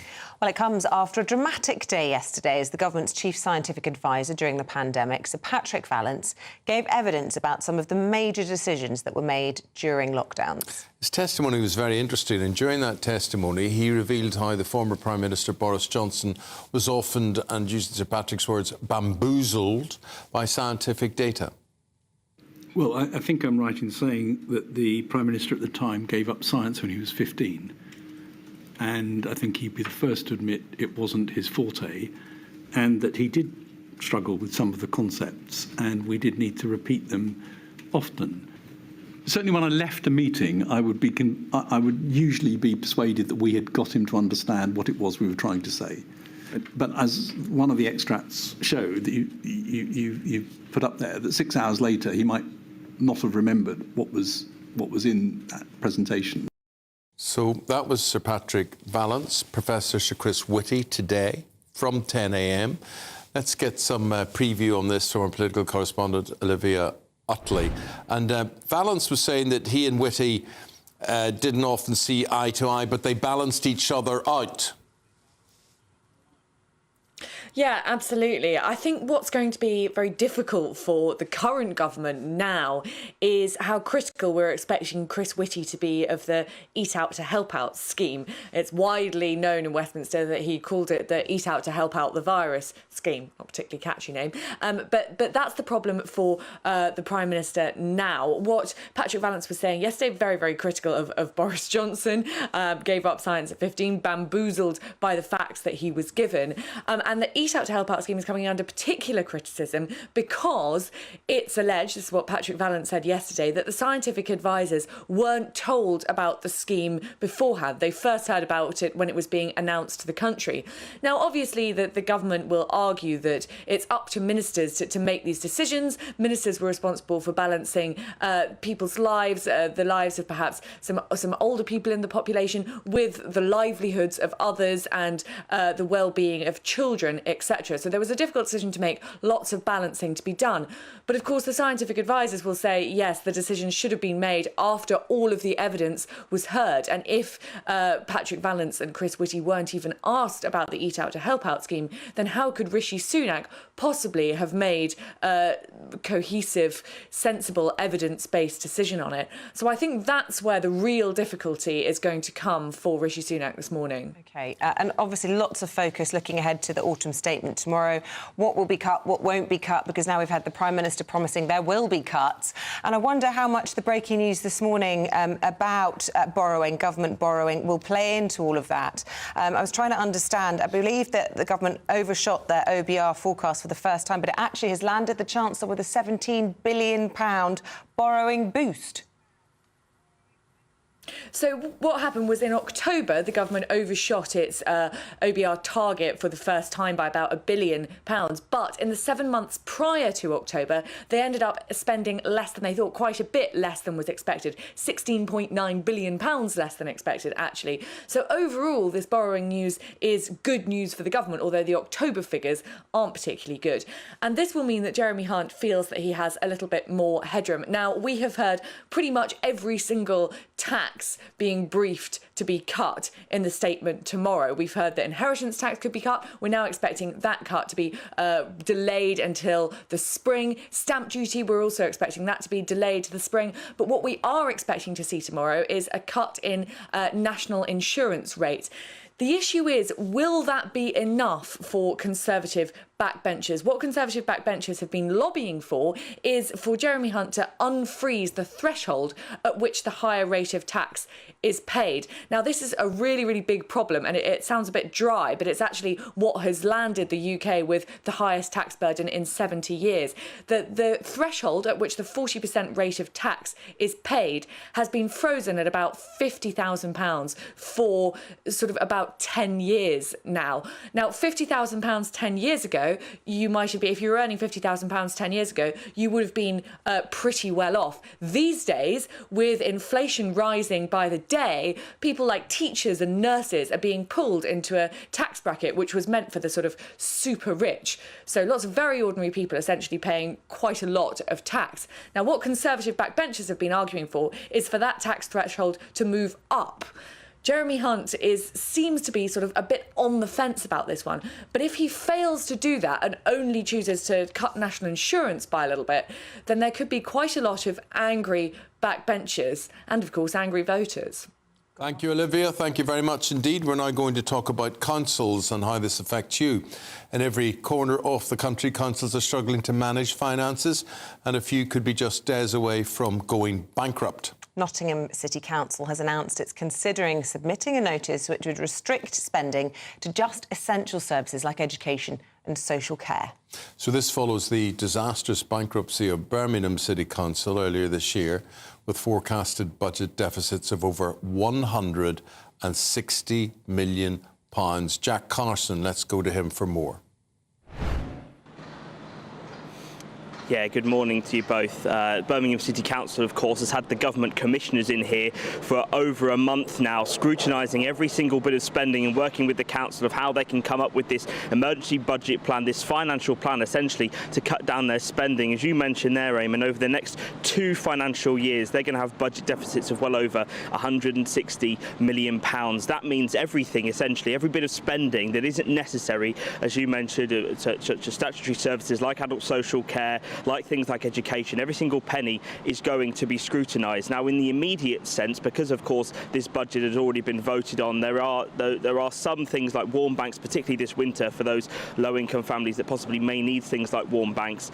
They are still happening, they are still funded, but of course going forward next year, those kind of things are brought into question. Those not necessarily specific necessary bits of spending, but of course it's not just here in Birmingham, it's around the country that we've seen councils issuing this Section 114 notice. Nottingham is also one of those councils that is in trouble. Our East Midlands reporter Will Hollis has this report. The festivities begin at Nottingham's Christmas market. That was good. Raymond's lived in the city since 1948. It's good if you've got children or you want to have a walk around and buy something different, but basically it's pretty expensive. But then again, everything is nowadays. But even in the bright lights of the season, a shadow hangs over the city. A council on the brink of bankruptcy. Nottingham City Council has a £23 million hole in its budget. Raymond blames poor money management. I think there's something wrong with the people that's working there. They've got all these financial experts and they don't seem to be that good at it, do they? I mean, I have to balance my budget and I'm on pension. The Labour-run council accuses the Conservative government of causing high inflation that sent costs spiralling, widening the gap in its budget. That, combined with rising demand for social care and temporary accommodation, has increased pressure on the city's purse, adding to the emergency. When a council can no longer balance its budget, it submits an S114 notice. That means that from then, they can only spend money on statutory services, things that they have to provide for an area. Bin collections, roadworks, social care and libraries. On everything else, spending scrapped, from culture to comfort. It's the path Birmingham City Council chose in September. Now many others across the country are considering the same, looking to the government's aid. The Department for Levelling Up said, "We have made an extra £5.1 billion available to local authorities, with almost £60 billion available for the sector, up 9.4% on cash terms on 2022/2023. However, councils are ultimately responsible for the management of their own finances and should take all necessary action to manage the financial issues they face. Councils clinging on, but for how long, when others have already run out of time? Will Hollis, GB News in Nottingham. Well, Jack, thank you very much indeed for that. I suppose we'll wait and see what happens with Nottingham today. But with all this talk of, tax cuts tomorrow and what this means for national insurance, what that means for social care, for local councils, I wouldn't want to be making those big decisions. Jack, thanks very much indeed. Yeah, I mean, as you say, 1 minute we've got wriggle room, next minute we've got no wriggle room. What on earth is going to happen? But the Conservatives have to buy votes. They have to. So I suspect there will be something this time, next budget, spring and whatever, to entice you to part with your little tick in your box. Well, you know what? With all this news around, thank goodness for some light relief in the form of I'm a celebrity, get me out of Well, here. it might be light relief for you. hard Not work if you were for in Nigel. eating nipples. That's the least offensive of what he had to eat. It was an eventful first day or so for Nigel Farage in the Australian jungle, and we've got some highlights, haven't we? He was forced to do his first bush tucker trial. He was. So you know how it goes. Let's have a look. Yeah, morning guys. An eventful night in the jungle last night. If you missed it, you're in for a treat when you do catch up to it finally. Nigel Farage embarking on his jungle pizzeria bush tucker trial with YouTuber Nella Rose. If you're eating your breakfast, turn away now, because I'm about to read you his menu that he scoffed last night. So he had camel udder, sheep udder, cow's teat, sheep, goat and chicken feet, camel behind, and how best to say this, crocodile reproductive organ. If you're eating your porridge or your cornflakes, turn away now, but this was the moment he scoffed his face in Jungle Pizzeria. That's it, go on Nigel, you can do this. You're smashing it, you're doing so good, so good. Yeah, just get it all on there. You're doing so good. I'm afraid you've got quite a bit to try and tidy up that plate a bit. Very good. I'm proud of us. We did very well. Interestingly enough, he wasn't voted to do tonight's challenge. YouTuber Nella Rose will be doing that, but it seems like Nigel's got his hands full anyway. It took 48 hours, but he's already had his first confrontation about Brexit, no less. First State's Matrade Fred Siriex, a staunch Remainer who has history of slagging Nigel off online for leading the Brexit campaign. He confronted Nigel about the movement to leave the European Union. He said that he had demonised migrants in his bid for Brexit. Nigel hit back by calling him daft and said that Brexit was all about sovereignty. But this is the moment that Nigel and Fred had a little bit more than a heated debate. The thing is the intolerance that came because Brexit was about immigration. And I remember your poster, Yeah, which I thought it was shameful what you did, Nigel. Sadly, it was absolutely true. What was the poster, sorry? Can I just cut in? Can you educate It was us a little bit more, poster please? just showing mass young men moving illegally across borders. But it was about demonising Right, migrants. and saying that was wrong. No, it wasn't. Maybe in your view it was, but it wasn't. But it's not only just my view. And finally, I'm not going to show you the full clip because it's probably the most uncomfortable of them all, but there was a very, very funny moment when Nigel was having a shower in the waterfall and ITV's Josie Gibson happened to stroll past, glanced up and got a full view of Nigel's bare bottom. It was interesting that ITV decided to air that because, as I understand, I don't think they've ever done that before. But yeah, if it's anything like last night's episode, the next 3 weeks or so are going to be absolutely explosive. So a lot to look forward to. I couldn't do it. I literally could not eat those things that Nigel Farage had to You eat could last do it night. if and we he were in it absolutely smashed together. You could talk me through, No, and I you'd would make hit the me heights. laugh. I'd be spitting it everywhere. I'd say, here, have another nipple. Oh, and you'd laugh, and it would be brown, cracked, large nipples. They were disgusting. Camel nipples. They looked like they hadn't drunk in 50 years. Oh dear. Ugh. And that's not even talking about the organs. Well, talking about brown and cracked floating around the water, an annual... So did I make you laugh there, did I? Yeah. It's not even a laughing matter, is it? No, it's not a laughing matter. We're very annoyed about we need this. To cry me a river so because it's terrible. It's terrible. That's a great song. Cry me a river because I cried a river over you. I think that gets me there every time.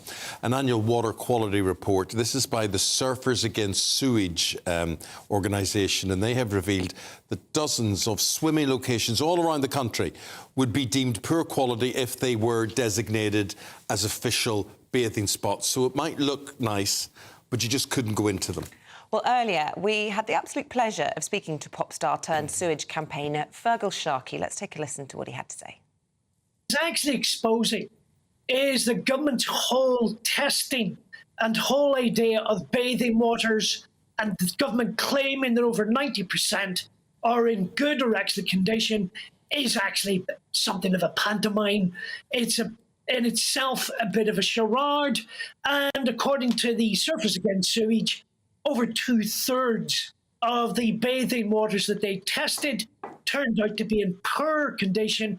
That means they are actually polluted with E. coli, and invariably the source of that can't be Fergal, it just beggars belief. It absolutely beggars belief. And the thing is, not only is there government disregard, which they would have got away with if it wasn't for people like yourself, but I want to ask you, are you surprised at the difference you have made? Because truthfully, the only reason we're talking about this today is that you're associated with it, and it is absolutely scandalous. We've sat on this programme, we've criticised the water utility companies over and over and over again, and yet they continue to get away with it. Well, the simple truth of the matter is, Eamonn, yesterday there was a significant movement where government actually was found to be acting unlawfully yesterday in the High Court with the whole approach to safeguarding our rivers, to pollution. The simple truth of the matter is the water companies have gamed the system. If I can be blunt, we as bill payers have been had by the water industry, and government has failed utterly and significantly. In fact, the court yesterday referred to government's whole policy as nothing more than smoke and mirrors. So the truth is, we have a new Secretary of State for the Environment as of last week, Steve Barclay, and here's an opportunity for Steve Barclay to step up to the plate and stop delivering. Except Fergal also told us that Steve Barclay's wife is head of planning for Anglia Water, and he's the new Environment Secretary. So awkward. How is that not a conflict of interest? Awkward, more than awkward. The full interview with Fergal on the GB News website, gbnews.com. It's well worth a watch. We're going to take an update now from Aidan McGibbon on your forecast. Hello, a very good morning to you. A contrast across the UK as we begin the day. Mild but grey in the southeast, brighter but colder elsewhere.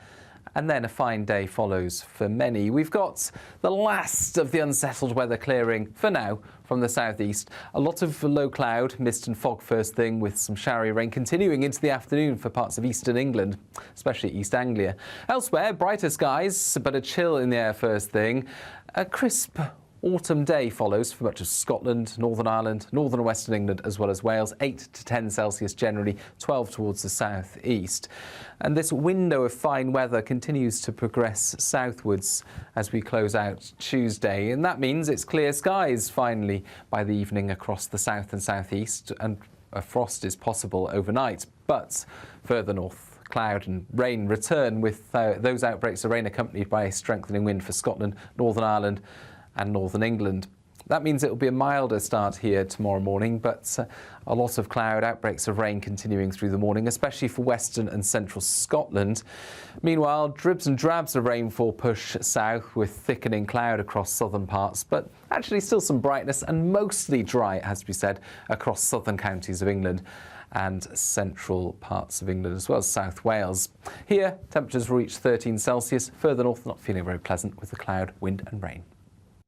Thanks, Aidan. Now, after the break, we're going to be talking about if you're in a job and you're employed, what do you think of your employer? Is your employer particularly cruel, harsh, or are workers slackers? Are they a bit too I woke? think, having worked in lots of different places, there is a big difference between each place I've worked, just the way they are. And I always think that's fascinating, because you just think workplaces, you know, people used to have a job for life, but I can really draw big comparisons. You know, the BBC was very, very... You see, we all want to be wanted. Overpopulated. We all want to be wanted and think we've got a job for life, but the truth is we don't, and increasingly we won't. So... I don't know if I would want a job for life. Well, some people would. Yeah, but I think people might be depressed at the prospect of being in the same job for... Well, some people just like the idea of security, but some employers just want rid of you. They want to milk you dry and toss you out the door. Or are you just too weak and woke? We'll be debating that next.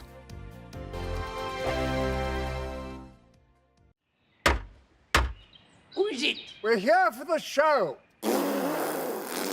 Welcome to the Dinosaur Hour with me, John Cleese. I was married to a therapist. And you survived? I thought we were getting Hugh Laurie. Second best. You interviewed Saddam Hussein. What's that like? I was terrified. I'm playing strip poker with these three. Oh! No, thank you. My CDs need to be put in alphabetical order. Are you going to be problematic again? The Dinosaur Hour. Sundays at 9 on GB News.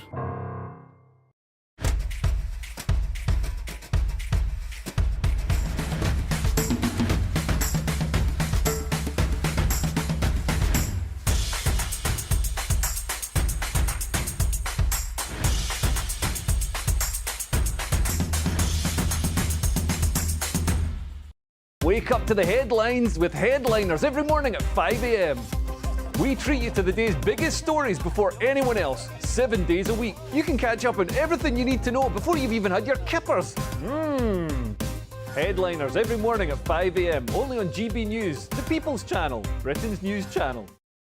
GB News, unlike other broadcasters, isn't obsessed with the London-Westminster bubble. We think there's a nation beyond the M25, and that's why we talk about the issues that matter across the land. Join me on State of the Nation, 8 to 9 o'clock, Monday to Thursday, on GB News. Daisy's listening, and you should too.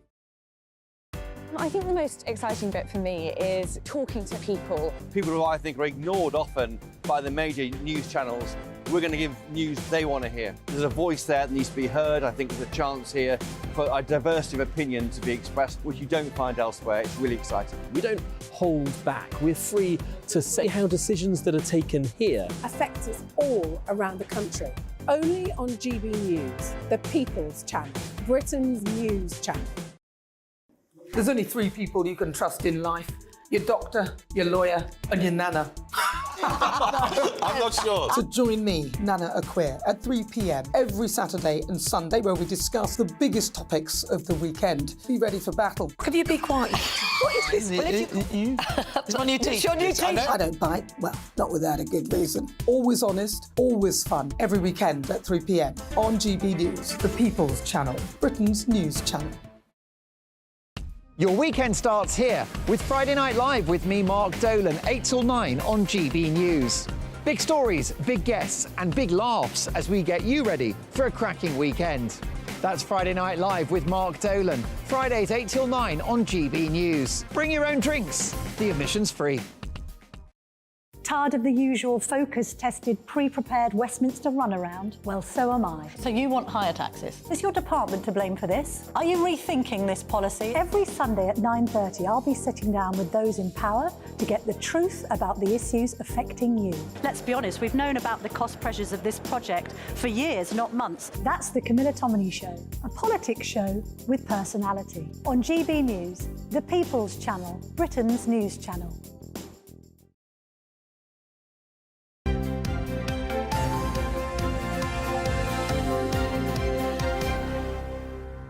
Setting this next item up, we were just looking at various people who claim that, say, their mental health was damaged from overworking and being unable to properly rest between shifts. Yeah, well, workers are increasingly prioritising a healthy work-life balance over higher pay. But have employers got the message? Joe Ryle is director of 4-Day Week. He thinks employers expect too much, and journalist and broadcaster Claire Muldoon says that, you know what, we're sort of work shy. Joe, the thing is, if I was running a company I would worry that I couldn't get everything I wanted done within 4 days. What would you say to me?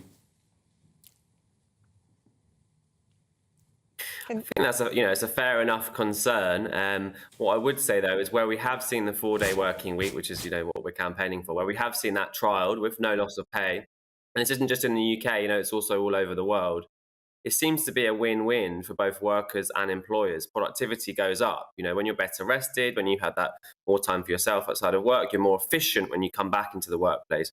You're also more motivated, to perform better in your job. So really, the companies that have adopted a 4-day working week so far are really reaping the rewards. Workers working more efficiently, job recruitment, job retention massively improved. So it seems to be a win-win. OK, well, let's bring in Claire in all of this. I wonder, Claire, if this is a sort of hangover from COVID. We're talking about it a lot this morning, but people in many instances got to work from home. They also got to work less, some people being on furlough, and decided, actually, there's more to life than selling my soul to my employer. Is that not fair enough? Look, it's a really fair point. And I'm quite, I think the 4-day week is, a really positive thing, but only in certain sectors. You couldn't adopt this, say, in major industry for manufacturing. You couldn't adopt this in the NHS. You couldn't really adopt this either in schools because it wouldn't be fair. So there's swathes of parts of the country that this would work and wouldn't work in different labour markets. The one thing I would say, though, to Joe, it's all very well prevaricating that productivity indeed goes up, but you will find that those in higher managerial positions would still work the 5-day week. It's not really a 4-day week at all. And if you've got people who are currently working from home, say because the way COVID has gone, lockdowns have gone, the technology available now to people who do work from home is far greater than it's ever been. You now take the family whose child perhaps might be ill. One of the parents will say to their employer, I'm working from home today, my child is ill. That does not work. You cannot work if your child is ill from home. So I wouldn't say productivity goes up. I think the 4-day week is great for some sectors of society. Simon Cowell. Joe, you get that? Some sectors, not all sectors. I think there's a conversation about short term and longer term. I mean, we talk about workers in the NHS, in schools. The current situation is really broken. Teachers and NHS workers are at breaking point, and so something needs to change. And we do know where a 4-day week has been implemented, it massively helps with job recruitment and retention, which is a huge issue. The number one reason why NHS workers leave the profession is because of work-life balance. The balance is really out of whack. It's been a really long time that we've worked this kind of 9 to 5, 5-day working week. It's been 100 years, in fact.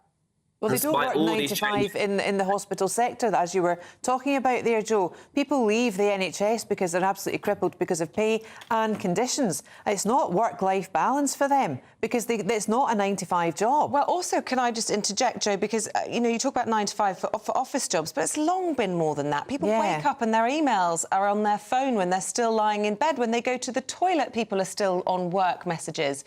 You can't get away from work. Even at weekends, there are messages and calls from bosses and the like. So, this idea that... well, maybe I'm picking on the wrong person here. Maybe I should say this to you, Claire, because you think that perhaps we're all a bit weak and woke. But, there is this overreach now, isn't there, from employers? Well, ultimately, it's going to cost employers more to implement the 4-day week because they're going to have to employ more people in order to do it. And the other concern I have is the measure of productivity.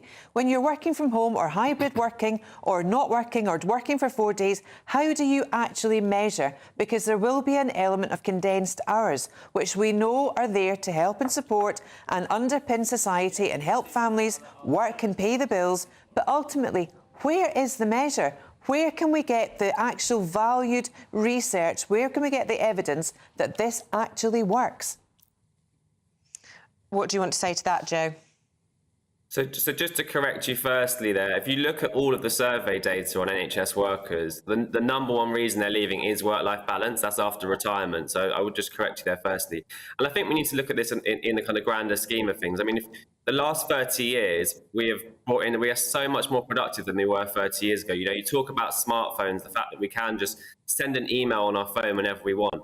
Unfortunately, all of these productivity gains have not been passed back to workers in terms of more free leisure time. And what has happened is that companies are just making more profits. And if we look at artificial intelligence, new technology, automation still to come in, we need to be utilising these to the benefit of workers, and that is more free time, so we can have more time to spend with our families. Joe, what if you actually want to work more? What if you actually say, I could do with changing my car? I need another 10 grand to do that. Thankfully, throughout my whole life, I've always been freelance, and therefore I've had an ability to work more or work less, earn more or earn less, as long as I had my health. So does this not mean that people's ambitions for life, whether they get a conservatory on the back of their house, whether they go on a holiday a year or whatever, is curtailed? Well, that's fine if you still want to work a 5-day week. I mean, a lot of the 4-day week companies that have already adopted a 4-day week, they actually allow their workers to do 5 days if they really want to. But what they do find is that the vast majority are desperate for a better work-life balance. They're desperate for something like a 4-day week. And if you look at the polling across the country, it's very, very popular across the country with all different demographics. So it really is time for change on this issue. In the UK, we're really stuck in the past on this issue. We're working much longer hours than all of our neighbours across Europe, while also having one of the least productive economies at the same time. OK, guys, got to leave it there. Thank you, Joe Ryle. Thank you, Claire Muldoon. What do you at home think? Let us know. gbviews@gbnews.com. I think the biggest curse with workers is commute time.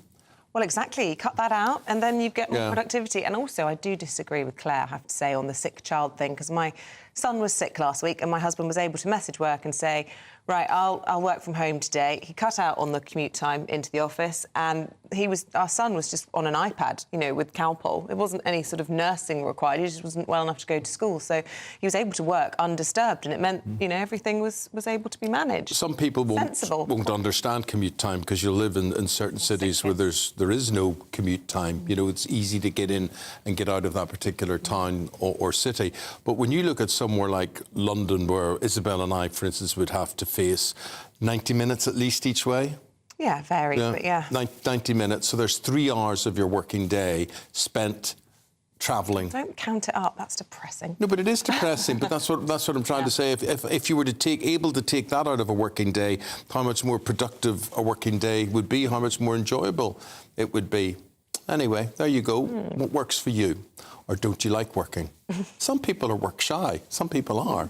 Or they just think any chance to swing the lead, and they'll do it. Remember that as well. OK, Paul Coyte, he's not a swinger of lead, though, are you? I'm not a lead swinger. I've never even heard that phrase before. Never heard that phrase before. Tom Jones has an album called Swinging the Lead.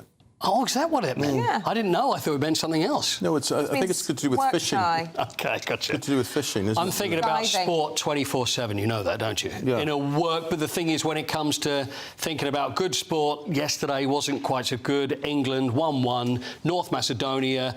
Own goal was the goal that we scored. Although own goals are second only to Harry Kane in goal scorers for England. Did you know that? Seriously? Yeah. Harry Kane scored 62, own goals 61, although own goal has been playing for England quite a lot longer than Harry Kane has. Yeah, when you think about it. So that's what, since time immemorial, is it? Yeah. Since 34 AD was the first England England scraped a game. draw against North Macedonia last night. No matter, they win the You know group, what? That's it. I agree. Right. Enough. They've won it. They go through into Germany, and that's what happens next year. So that's what we're going to look forward to. Northern Ireland, they beat Denmark. Unfortunately, not good enough for Northern Ireland. Should have done better earlier, but a very good result. And Wales, a huge game for them. Rob Page, who is the manager there, is saying, do not be talking about the playoffs. I don't want anybody thinking about that, because if they win tonight and beat Turkey at home, they have to have Croatia not win as well against Armenia. As long as things go with them, they will qualify. But he said, don't think about the playoffs, which is ahead of them. But anyway, at least all those, that's all done with. Let's think about shirts worn by Lionel Messi, and these are football shirts, obviously. Yes, they are. Lionel Messi's World Cup shirts are to be auctioned. Now, there's a few of them. The first half shirt, so he's probably got the second half, for the World Cup final. Semi-final shirt against Croatia. I don't know whether that negligee thing that he wore when he lifted the World Cup. The quarter-final against Netherlands and the last 16 against Australia. So they're going to auction off the lot. What do you reckon? Oh, how much? Yeah. Look, mate, I'll tell you, I've seen shirts going for 20,000 quid and have seen them going for 20 quid. Okay. You know, it depends, but for a Messi shirt... Not Messi. I don't like this idea. I don't like this idea that he's worn 2 shirts in one game. I think that devalues a shirt. Yeah. 10,000 each? 8 million. They think for the lot. Well, look, let's try this. And Izzy, if you're up for this as well, we've got the 3 most expensive pieces of sporting memorabilia, and you've got to tell me which you think is the most expensive. Okay. You know what? I feel like Fiona Bruce on Antiques Roadshow. Oh, that's how I feel right now. You look like Fiona Bruce. Well, do you think so? If only I had the charisma. So let's have a look, anyway, at these 3 pieces of sporting memorabilia. Hopefully we can get those up. There we are. Now, on the left, that's Michael Jordan's shirt. OK, this is going to be worth a lot. Couldn't care less. It's 19. basketball. Well, you might not, but it's not a real game. Well, I wouldn't bet a pound for it. I'll let someone else buy it. Yeah. Michael Jordan shirt from '98. There's the NBA Finals vest from The Last Dance, which is the Netflix documentary. Maradona's shirt, that was the one that was owned by Steve Hodge, that I saw in a plastic bag once. Yes. And he auctioned that. That was the Hand of God shirt. Yeah. Or Mickey Mantle, now a very famous American-based, but now trading cards. Huge thing in the States. The Mickey Mantle card there from 1952. So in what order do you think the most expensive to the least expensive? OK, I'll go... Feel free to play at home. The middle one, yes. The blue shirt. And it's a basketball shirt. It's a basketball shirt. Basketball. It's a vest, really. I mean, they won't call it a vest. It's a vest, I was talking about the middle one. A singlet. Yes, yeah. Football one. No, it's a basketball shirt. So you're going to go with Maradona. Wait a minute. The one in the middle, the blue one is what? Is the Maradona. That's the Maradona shirt, the Hand of God shirt. Right, yeah, OK. I'm going with that. And then I think second will be Mickey Mantle. Mickey so Mantle. I'm going Bulls third. And the Bulls third. Eamonn? I would pay the most for the Maradona shirt, the Hand of God shirt. Yes. The significance. But I think that basketball's such a wired-up, stupid game that it'll probably, and it's American, they'll probably pay nonsense for it, probably. OK. Well, I'll tell you, in third place is the Mickey Mantle card. So this is a baseball card. £10 million for a card. Second... actually, I've done this the wrong way around. Mickey Mantle is the most expensive, $10 million. Oh! See, look, that's where Fiona Bruce would get it right. I've screwed up. Oh, no. Second is Maradona, £7.1 million that Steve Hodge got for that, which he just got when he was having a drugs test. And the final one there, Michael Jordan, the 1998 NBA Finals vest, $8.1 million. So that's not bad. There's quite a collection there, what you could buy with just a couple of shirts and a card. It's all right until you go to sell them again. I've got a house full of them, I'll tell you. Have you? We'll have a garage sale for Christmas. On them, then, Eamonn. Bring something in every day. It's like everything else, Isabel. You go to sell it and they're worth nothing. Yeah, well... You know, you buy them, you pay a fortune, you go to sell them, nobody wants them. £6,000 for the open-air jumper that you wore back in '86. That's the one I'm after. I've got Cantona's Return of the Magnificent Seven shirt, and I've got Roy Keane's shirt from the grey day against Southampton. OK, send in your best offers for Eamonn. Yeah, we'll start at 20 quid and we'll work our way up to 8 million. There and we'll get I need the money. Bruce in to do it properly. Thank I'll you. auction it and I'll take a cut. Thank you very much indeed. Thank you. Now, this thing in Las Vegas called the Sphere, this entertainment thing called the Sphere. So they came to London and they say to Sadiq Khan, we're going to put a sphere down somewhere in East London for you. We're going to do all this. And he said, no. Not interested. So they said, right, stick it. We're away off somewhere else around the world. Going to be talking about that and other headline makers next.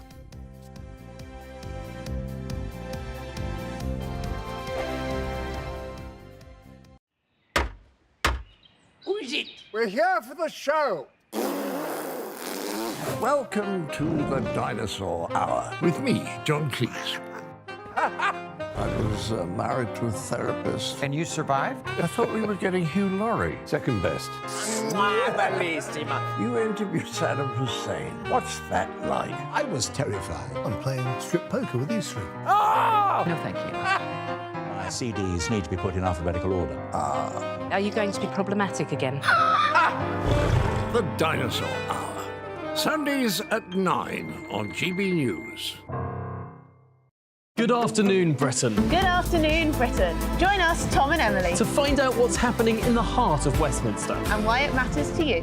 Weekdays from midday, we bring you the most compelling stories from across the United Kingdom. And from your doorstep to our inbox, That's right, we want to hear from you, GB News. Britain's news channel. I think the most exciting bit for me is talking to people. People who I think are ignored often by the major news channels. We're going to give news they want to hear. There's a voice there that needs to be heard. I think there's a chance here for a diversity of opinion to be expressed, which you don't find elsewhere. It's really exciting. We don't hold back. We're free to say how decisions that are taken here affect us all around the country. Only on GB News, the People's Channel, Britain's news channel. I'm Michelle Dewberry, and I'm not here to tell you what to think. I'd much rather hear what you have to say. So send in your opinions to gbviews@gbnews.com. Keep them clean, and you never know, I might read them out. With my panel here on Jubes & Co, we debate, we get stuck into the issues of the day on a show where all views are welcome, especially yours. GB News, the People's Channel, Britain's news channel. In the GB Newsroom, we bring you the news as it happens. With our team of dedicated journalists across the UK, we're ready to give you accurate reporting every day. When the news breaks, we'll be there with bulletins on GB News, the People's Channel, Britain's news channel. Your weekend starts here with Friday Night Live with me, Mark Dolan, 8 till 9 on GB News. Big stories, big guests and big laughs as we get you ready for a cracking weekend. That's Friday Night Live with Mark Dolan. Fridays 8 till 9 on GB News. Bring your own drinks. The admission's free. GB News, unlike other broadcasters, isn't obsessed with the London-Westminster bubble. We think there's a nation beyond the M25, and that's why we talk about the issues that matter across the land. Join me on State of the Nation, 8 to 9 o'clock, Monday to Thursday, on GB News. Daisy's listening, and you should too.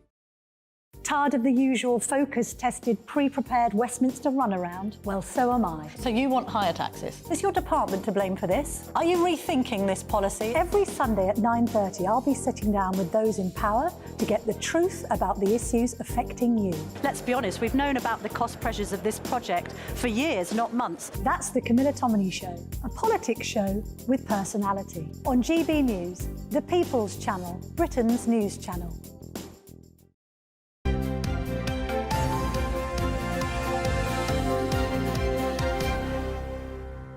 Approaches 8:45. We get to that point of the day, I think, oh, is this really the last time that we will see Freddie Gray and Scarlett Maguire in the studio this morning? And sadly, it will be, so make the most of it as we go through some of the... sarcastic.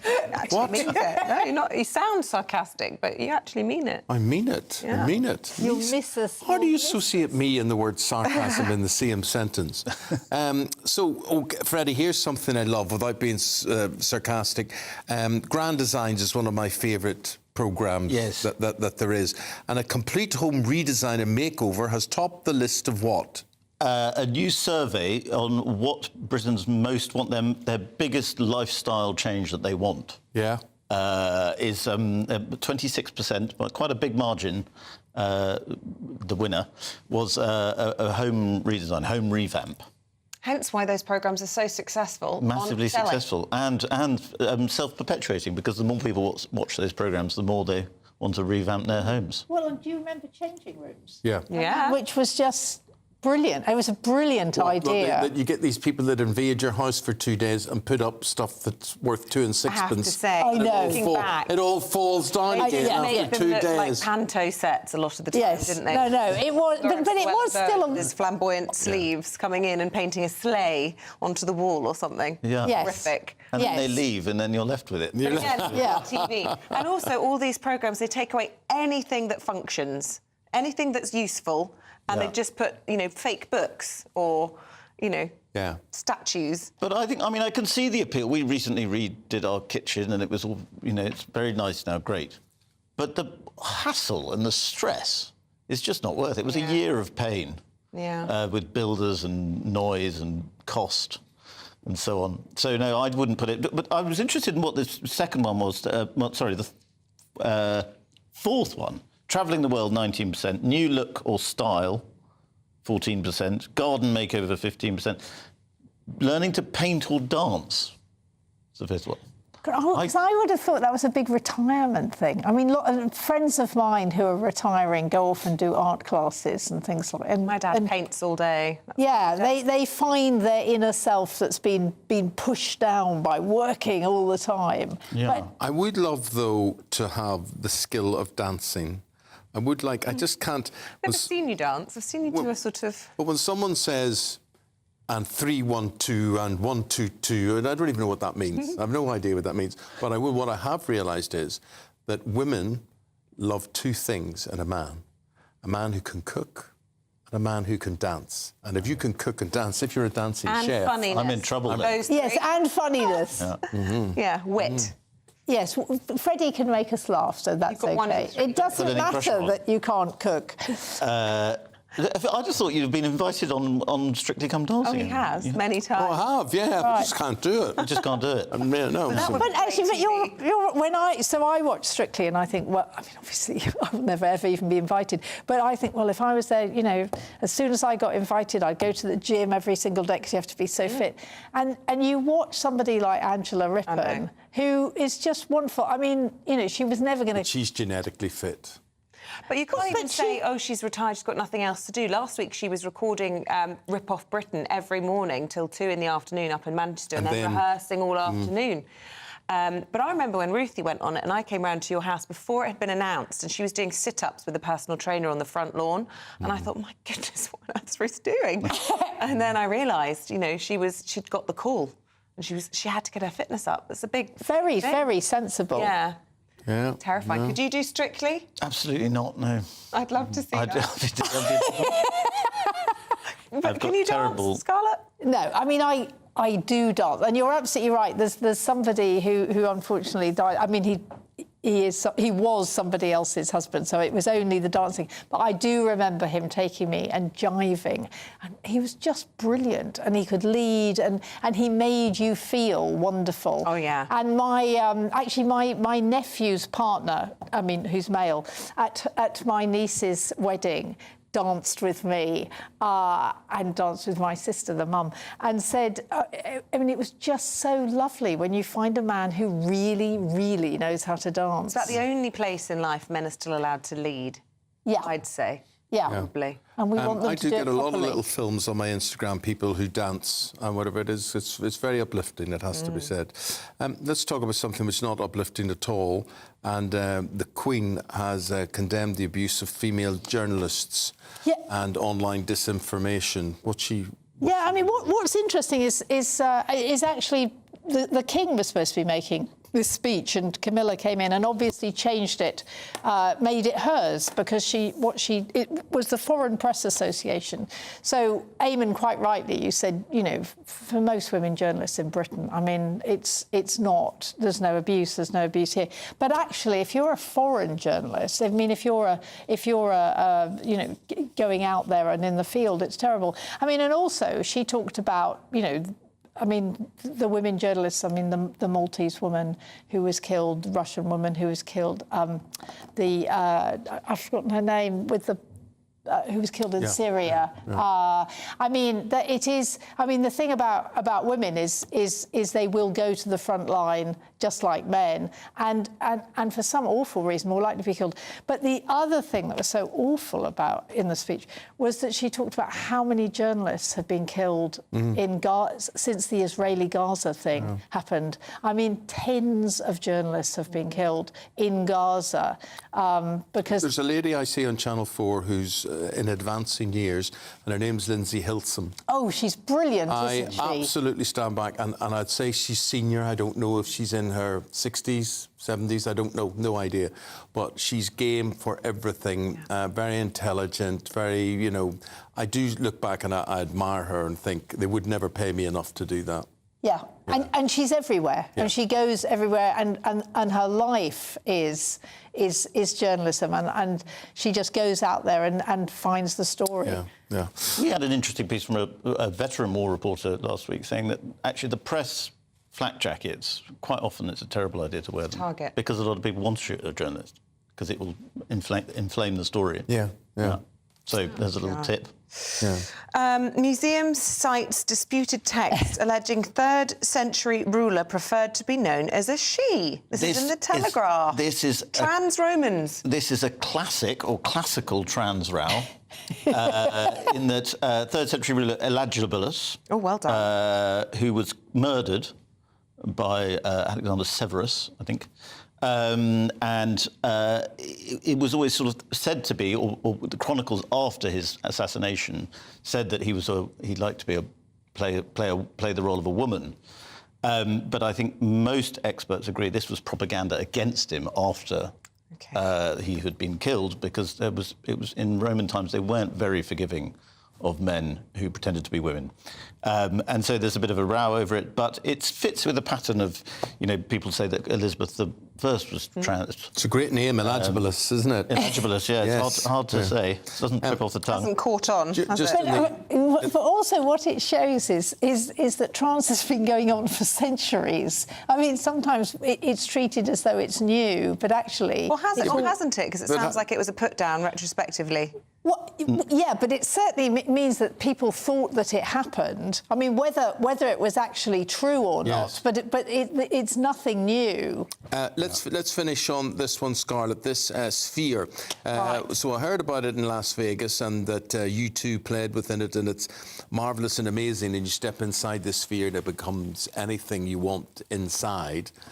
So the company that owned the rights decided to bring one to London and asked the mayor, and the mayor said no. And the mayor said no because everybody around was going, well, no. I mean, if we have it, we'll never be able to sleep at night. It was all the residents who didn't want it. Now, Ben Houghton says that's fine, bring it to Teesside. Well, that's fine if that's what they want. But, I mean, actually, it's been a story that's been going on for ages, and there's been a real campaign by the residents saying that it's awful. I mean, Sadiq Khan talks about light pollution, which is absolutely right. I mean, you'll be able to see it from everywhere. What about other pollution? That's like using energy 24/7 to keep it on. Well, yeah, absolutely. I mean, the bills will be completely ridiculous. But it was something. I mean, local people really didn't want it. Well, you're not getting it, that's for sure. We're not getting any more of you, Freddie Gray and Scarlett Maguire. Thank you for this morning. Really appreciate it. Here's the weather. Hello, a very good morning to you. A contrast across the UK as we begin the day. Mild but grey in the southeast, brighter but colder elsewhere, and then a fine day follows for many. We've got the last of the unsettled weather clearing for now from the southeast. A lot of low cloud, mist and fog first thing, with some showery rain continuing into the afternoon for parts of eastern England, especially East Anglia. Elsewhere, brighter skies, but a chill in the air first thing. A crisp autumn day follows for much of Scotland, Northern Ireland, northern and western England, as well as Wales. 8 to 10 Celsius generally, 12 towards the south east. And this window of fine weather continues to progress southwards as we close out Tuesday. And that means it's clear skies finally by the evening across the south and southeast, and a frost is possible overnight. But further north, cloud and rain return, with those outbreaks of rain accompanied by a strengthening wind for Scotland, Northern Ireland and northern England. That means it will be a milder start here tomorrow morning, but a lot of cloud, outbreaks of rain continuing through the morning, especially for western and central Scotland. Meanwhile, dribs and drabs of rainfall push south with thickening cloud across southern parts, but actually still some brightness and mostly dry, it has to be said, across southern counties of England and central parts of England, as well as South Wales. Here, temperatures will reach 13 Celsius. Further north, not feeling very pleasant with the cloud, wind and rain. Right, stay with us. Coming up, we're going to be talking about tomorrow's autumn statement. We'll be speaking to the government with the Chief Secretary to the Treasury, Laura Trott, recently promoted. We'll have all of that and more after this. Wake up to the headlines with Headliners every morning at 5 a.m. We treat you to the day's biggest stories before anyone else, 7 days a week. You can catch up on everything you need to know before you've even had your kippers. Headliners every morning at 5 a.m. only on GB News, the People's Channel, Britain's news channel.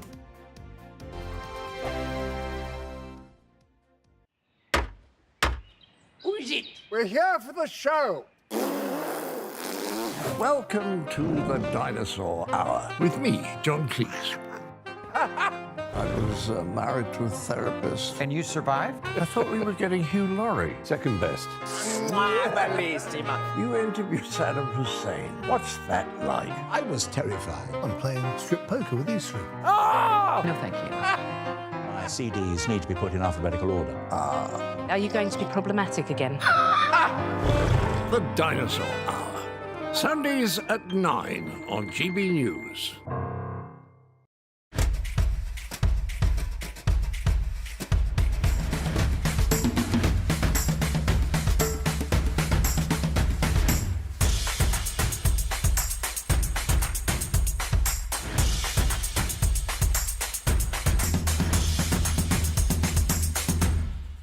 Wake up to the headlines with headliners every morning at 5 a.m. We treat you to the day's biggest stories before anyone else, 7 days a week. You can catch up on everything you need to know before you've even had your kippers. Headliners every morning at 5 a.m. only on GB News, the People's Channel, Britain's news channel. GB News, unlike other broadcasters, isn't obsessed with the London-Westminster bubble. We think there's a nation beyond the M25, and that's why we talk about the issues that matter across the land. Join me on State of the Nation, 8 to 9 o'clock, Monday to Thursday, on GB News. Daisy's listening, and you should too. I think the most exciting bit for me is talking to people. People who I think are ignored often by the major news channels.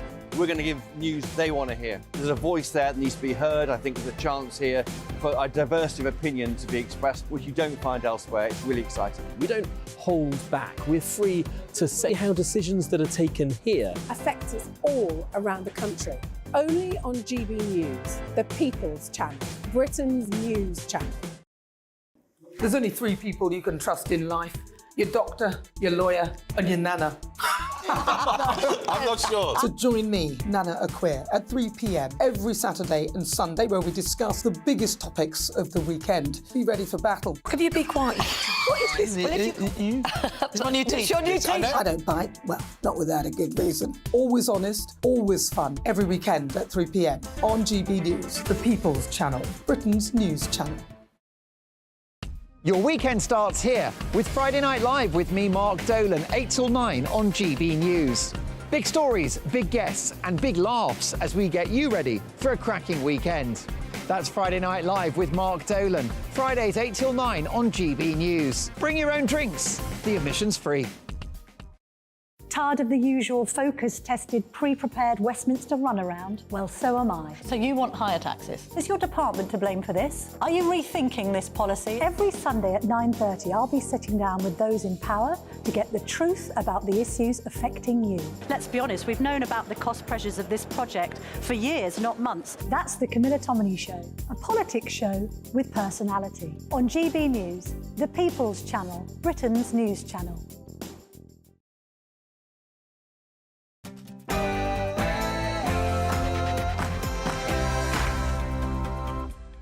Hello there, good to see you. The time, 9 o'clock on the dot. It's Tuesday, the 21st of November. And you are tuned into Breakfast with Eamonn and Isabel. Here's what's leading the news this morning.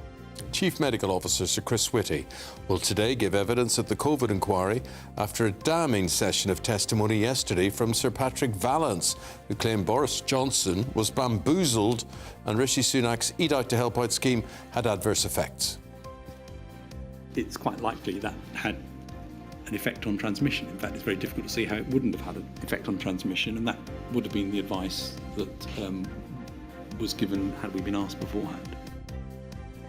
On the eve of the Chancellor's autumn statement, the Prime Minister's promised he can and he will cut taxes. But what can we expect? Our political editor, Christopher Hope, is in Westminster. Jeremy Hunt's putting his final touches to the autumn statement just behind me. Let's wait and see what happens, but probably benefits up, so states pension, and maybe even national insurance cut. Wait and see. Nigel Farage has spent his first night in the jungle for I'm a Celebrity, kicking off with an eating challenge. We'll continue to bring you all the latest on his time in the jungle. We sort of feel invested in him. Plus, Surfers Against Sewage has revealed dozens of swimming spots across England could be deemed as poor quality due to sewage pollution. We spoke earlier to water campaigner Fergal Sharkey about the declining quality of our beaches and rivers. According to the Surfers Against Sewage, over 2/3 of the bathing waters that they tested turned out to be in poor condition.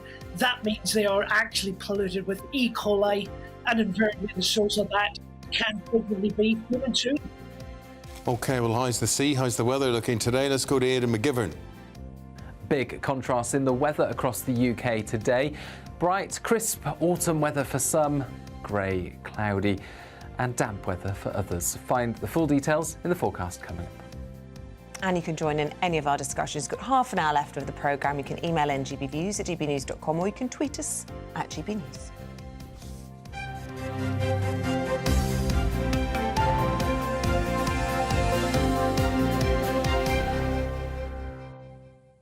Well, we are expecting to hear from the Chancellor tomorrow about possible tax cuts now that the Prime Minister has promised a Thatcher-style package. What will it contain? What to look out for? Well, Christopher Hope, our political editor, is standing by with his predictions for the big day tomorrow. And it seems after a bit of kite flying, everything on things like inheritance tax look like jam tomorrow, and we're more likely to see more tinkering with good old national insurance once again.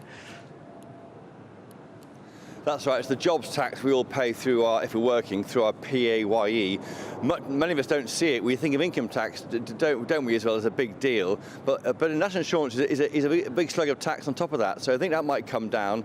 That's seen as a jobs tax by critics of it, seeing as tax almost on working. But it does, of course, it can feed into the state pension. Other things we are hearing now, it looks like benefits and the state pension will go up by the September inflation rate, which was 6.7%. The Chancellor, who's obviously working away behind me on the final details, had been tipped maybe to go with the October inflation percent, just 4.6%, the inflation rate in October. So it would have been a big saving of 2.3% or 2.4% or so had he taken a different rate of inflation. But it looks like he's going to be generous, and that's a good thing for pensioners and for those on benefits. There's a stick, though. They're looking at trying to make sure that people who are maybe off work with illnesses or can't work to find some work, even work from home. It's all about this getting more people back to work and off benefits. It comes ahead of a big week, I think, not least the autumn statement tomorrow. We'll hear the detail. The following day, Thursday, we'll see the net migration figures for the last year coming out. Now, I've been told on this by senior sources, it could be as many as 700,000 people arrived here last year. Well, so we'll focus on that in due course, Christopher, but I'm pleased to say we are now joined by the recently promoted Chief Secretary to the Treasury, Laura Trotter. Very good morning to you and welcome to the programme. Good morning. What can we expect tomorrow? We were hearing from Christopher Hope, you're very welcome, that we can expect to see something on probably what looks like national insurance, and any hope of any relief on inheritance tax could well come in the spring next year. Does that sound like a fair prediction for tomorrow?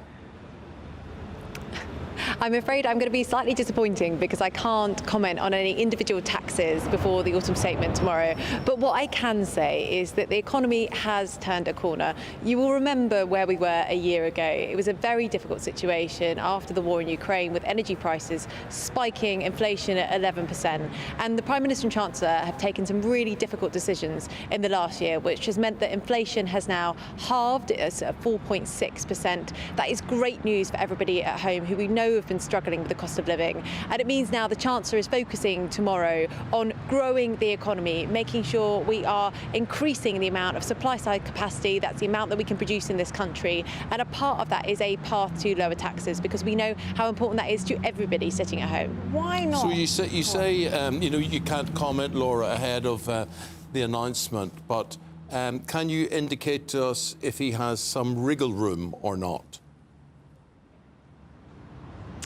What I can say is the economy is improving. That's because of the difficult decisions we've taken. You know, we do feel like we're at a different point now. Inflation is coming down. Real wages are going up, which is very, very important for everybody sitting and listening to this. So we are at a different point. I mean, you know, Eamonn, you've been through this a few times before. It's the day before the autumn statement, so I've got to be very careful in terms of what I'm saying. I'm also in my first week, as you rightly pointed out, in a new job, so I've got to be careful not to get myself into trouble. But we are at a different point in terms of the economy now. And you talk about the difficult decisions, and lots of people will be scratching their heads and thinking, why don't you just unfreeze the tax thresholds, where we see people, hard-working people who should not be in that top bracket, bracket being dragged in because of inflation. And we know that that's something that is on the table and has been considered, but presumably is not being put forward for tomorrow. But there is a risk, isn't there, with all of these interviews that we've had over the last few days and no one actually making any announcements, that a lot of people are going to end up being disappointed tomorrow. You know, a lot of people will be hoping for those tax thresholds to be changed. There's also people who are going to be worried about their welfare benefits being capped in some way to make changes in other places. There's two things I would say to that. Firstly, in terms of tax thresholds, there were some really difficult decisions that needed to be taken a year ago. These are uncomfortable decisions for any government, let alone a Conservative one. But it's because of that that we are in the position that we are today. And I would point to the difference between us, the Conservative Party, and the Labour Party, who have opposed every single thing that we've done in the last year to keep inflation down, and more than that, have not learnt the lessons. They've said that they're going to be borrowing £28 billion more, which means higher interest rates, higher mortgage rates, and more taxes for people at home. And in terms of the speculation, I know it's very frustrating, but I think people can see that the Prime Minister and Chancellor's plan for the economy is making a real difference. And that is why we're having this speculation. That's why we're in this position, because the plan is working.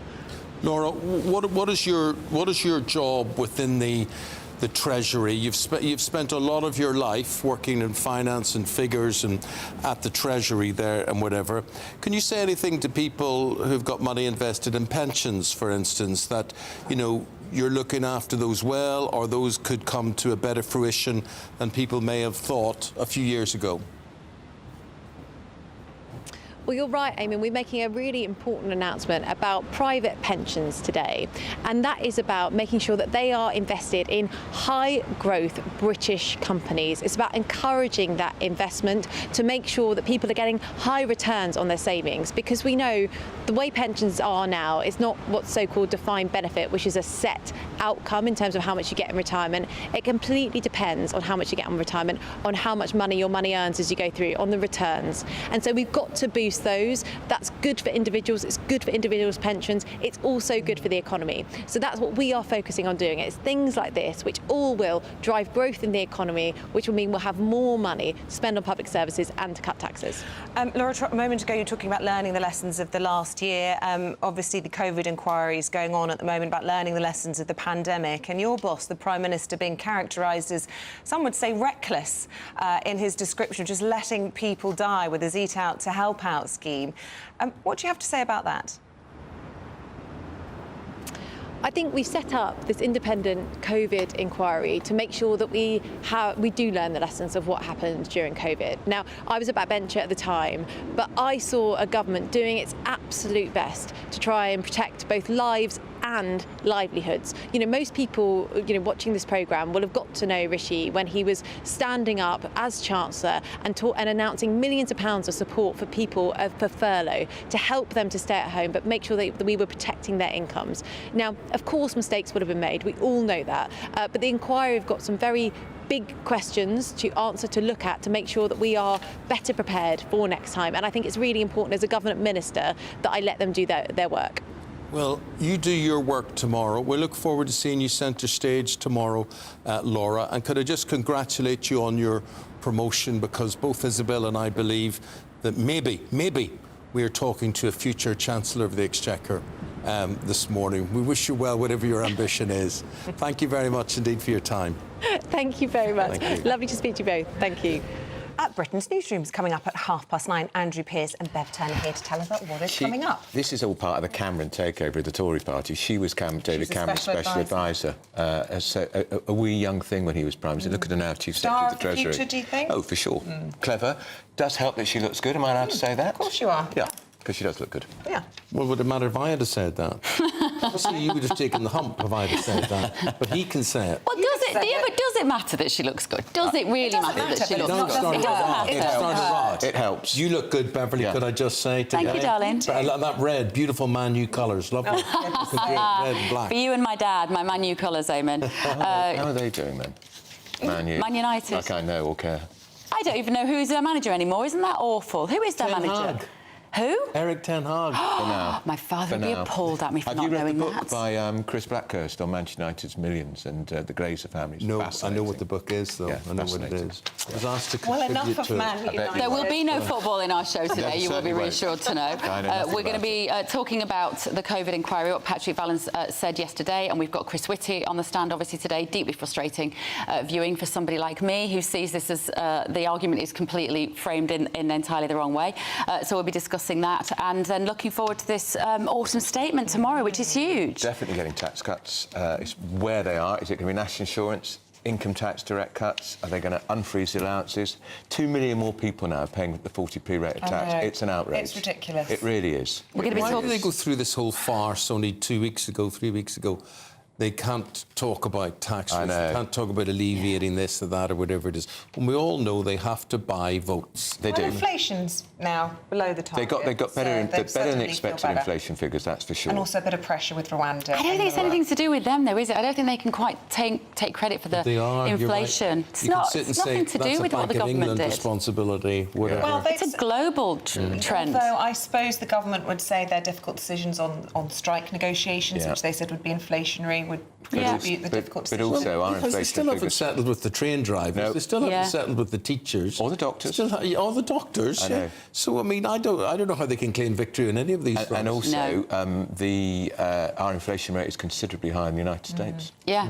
We're going to be talking to Greg Hands, actually, Business Minister, about a South Korea trade deal. That in itself may not sound that thrilling, but we've got lots of questions that we want to ask him, particularly looking forward to tomorrow and the state of the Conservative And Party. the South Korean president is here on a 3-day state visit. It won't set the world alight, but the trade deal might be quite interesting. They make nice cars. I drive a Kia. Well, they have banned eating dogs, which is good, from the end of this year. What, in South Korea? South Koreans. Yeah. Right. Fantastic. No, they still did eat dogs. Oh, absolutely. No, we did a big interview about it yesterday, and actually it's a really piece of great news that the young are basically turning their nose up at eating dogs that have been bred in captivity for human consumption.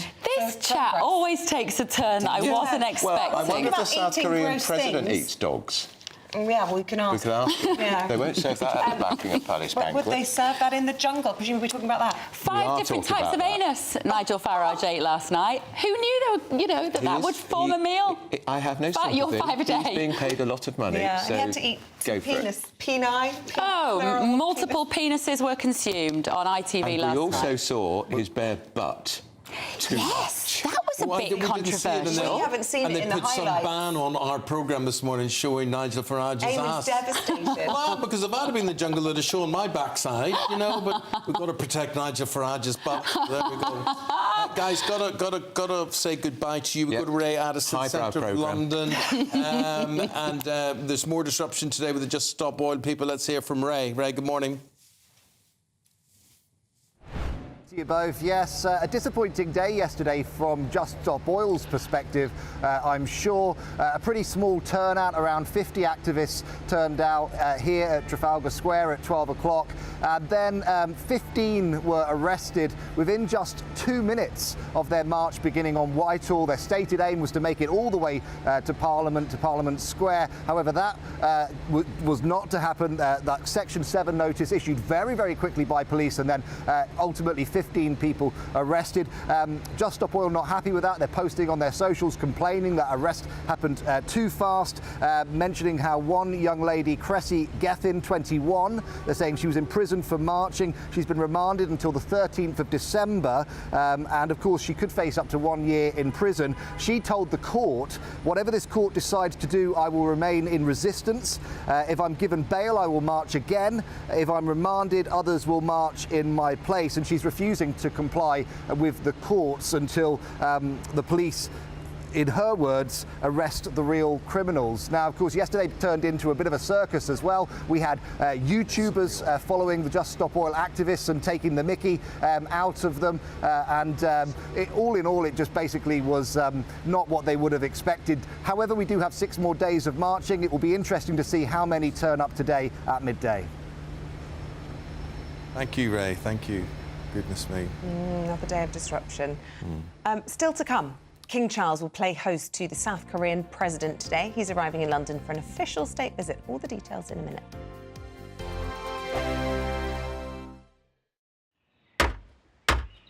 is it? We're here for the show. Welcome to the Dinosaur Hour with me, John Cleese. I was married to a therapist. And you survived? I thought we were getting Hugh Laurie. Second best. You interviewed Saddam Hussein. What's that like? I was terrified. I'm playing strip poker with these three. Oh! No, thank you. My CDs need to be put in alphabetical order. Are you going to be problematic again? The Dinosaur Hour. Sundays at 9 on GB News. Good afternoon, Britain. Good afternoon, Britain. Join us, Tom and Emily, To find out what's happening in the heart of Westminster. and why it matters to you. Weekdays from midday, we bring you the most compelling stories from across the United Kingdom. And from your doorstep to our inbox. That's right, we want to hear from you. GB News, Britain's news channel. I think the most exciting bit for me is talking to people. People who I think are ignored often by the major news channels.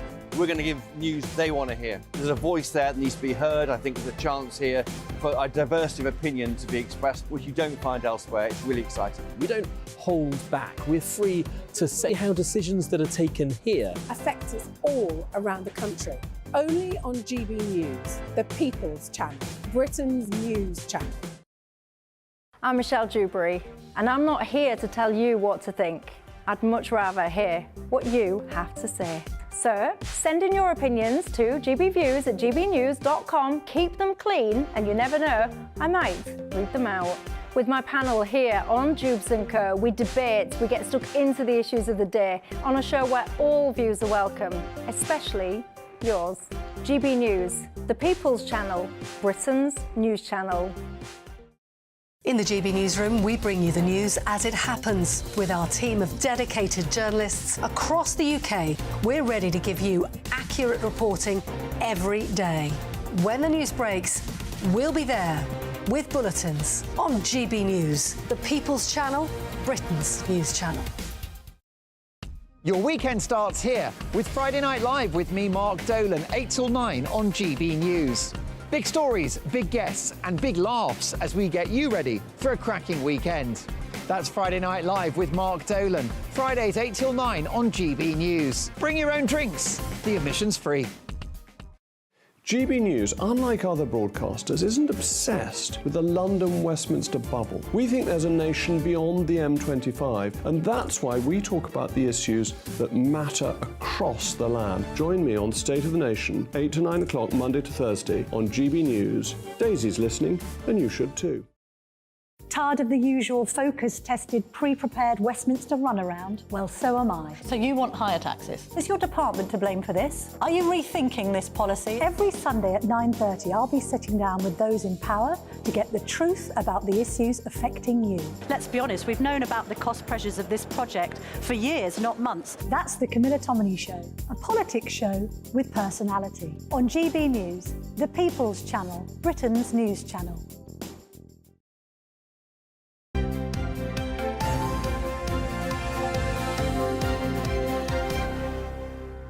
Well, His Excellency, what's his name? You do it.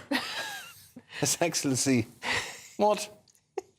Don't be causing a diplomatic incident, for goodness sake. Yoon Suk Yeol will arrive on a state visit today. Now, who is he? He is the president of South Korea. What's his name again?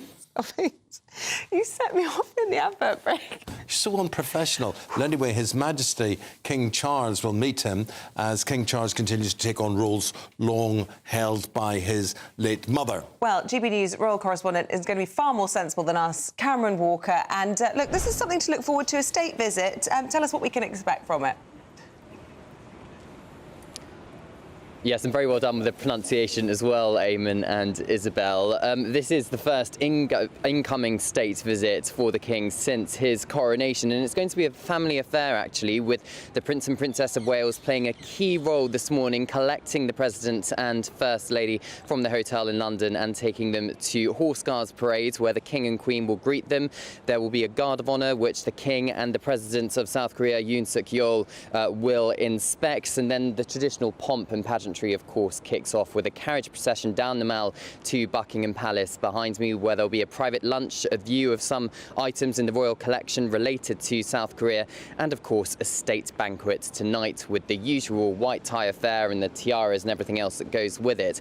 But this state visit is not without controversy. Now, opponents of the South Korean president have accused him of suppressing free speech in the country, particularly when it comes to news reports criticising his government. Now, the South Korean president says that it's all in the name of tackling what he describes as fake news. But this appears to contrast with what the Queen said last night when she was made an honorary member of the Foreign Press Association. Now, in her speech, she said that true freedom of expression is at the heart of our democratic system. But of course, this is all the power of soft diplomacy in action when it comes to the King and Queen, so I doubt very much that will be the topic of conversation when they are talking over the next few days. But Mr. Yoon's also been accused of causing controversy when he came to the UK following the late Queen's death last year, where he missed out on his chance to view her coffin lying in state in Westminster Hall. He blames that on heavy traffic, but he did attend the reception for world leaders at Buckingham Palace behind me, where he did meet His Majesty the King. But the Foreign Office will want this trip to be all about strengthening diplomatic relations, and the President of South Korea told The Telegraph recently that the wars in Ukraine, as well as the recent conflict in Israel-Gaza, the rising tensions with Russia, with North Korea, and what's happening in the South China Sea as well, has all wanted him to seek very close security cooperation with the West. And the President is expected to speak with politicians inside the Houses of Parliament later on today. He's expected to meet the Prime Minister in Downing Street tomorrow. But to end on a bit of a lighter note, in April it was discovered that the President was a big, keen fan of karaoke, and he attended a state visit in Washington, D.C. in the White House and gave them all a rendition of American Pie at the request of President Joe Biden, and it got a bit of a standing ovation. So will we see similar scenes inside the ballroom of Buckingham Palace this evening? We'll have to wait and see. Well, I tell you, I would pay money to see King Charles karaokeing to American Pie. Absolutely incredible. Thank you very much indeed for that, Cameron. And so President Chok Sing-ol will be singing. He'll be singing the old karaoke machine. Yeah, I'd That's pay good. money for that. That would be nice to see. It would be. And well done in banning dog meat, which we had. Yeah, that's fantastic. And I hope Just Stop Oil doesn't disrupt the state visit. That would be an embarrassment. Yeah, it will be. We'll have all that to report on in the morning. We'll be back from 6 a.m. tomorrow morning. Up next, Britain's newsroom with Andrew and Bev. Whatever you are doing, have a nice lovely day. Hello, a very good morning to you. Contrast across the UK as we begin the day. Mild but grey in the southeast, brighter but colder elsewhere, and then a fine from the southeast. A lot of low cloud, mist and fog first thing, with some showery rain continuing into the afternoon for parts of eastern England, especially East Anglia. Elsewhere, brighter skies, but a chill in the air first thing. A crisp autumn day follows for much of Scotland, Northern Ireland, northern and western England, as well as Wales. 8 to 10 Celsius generally, 12 towards the southeast. And this window of fine weather continues to progress southwards as we close out Tuesday. And that means it's clear skies finally by the evening across the south and southeast, and a frost is possible overnight. But further north, cloud and rain return, with those outbreaks of rain accompanied by a strengthening wind for Scotland, Northern Ireland and northern England.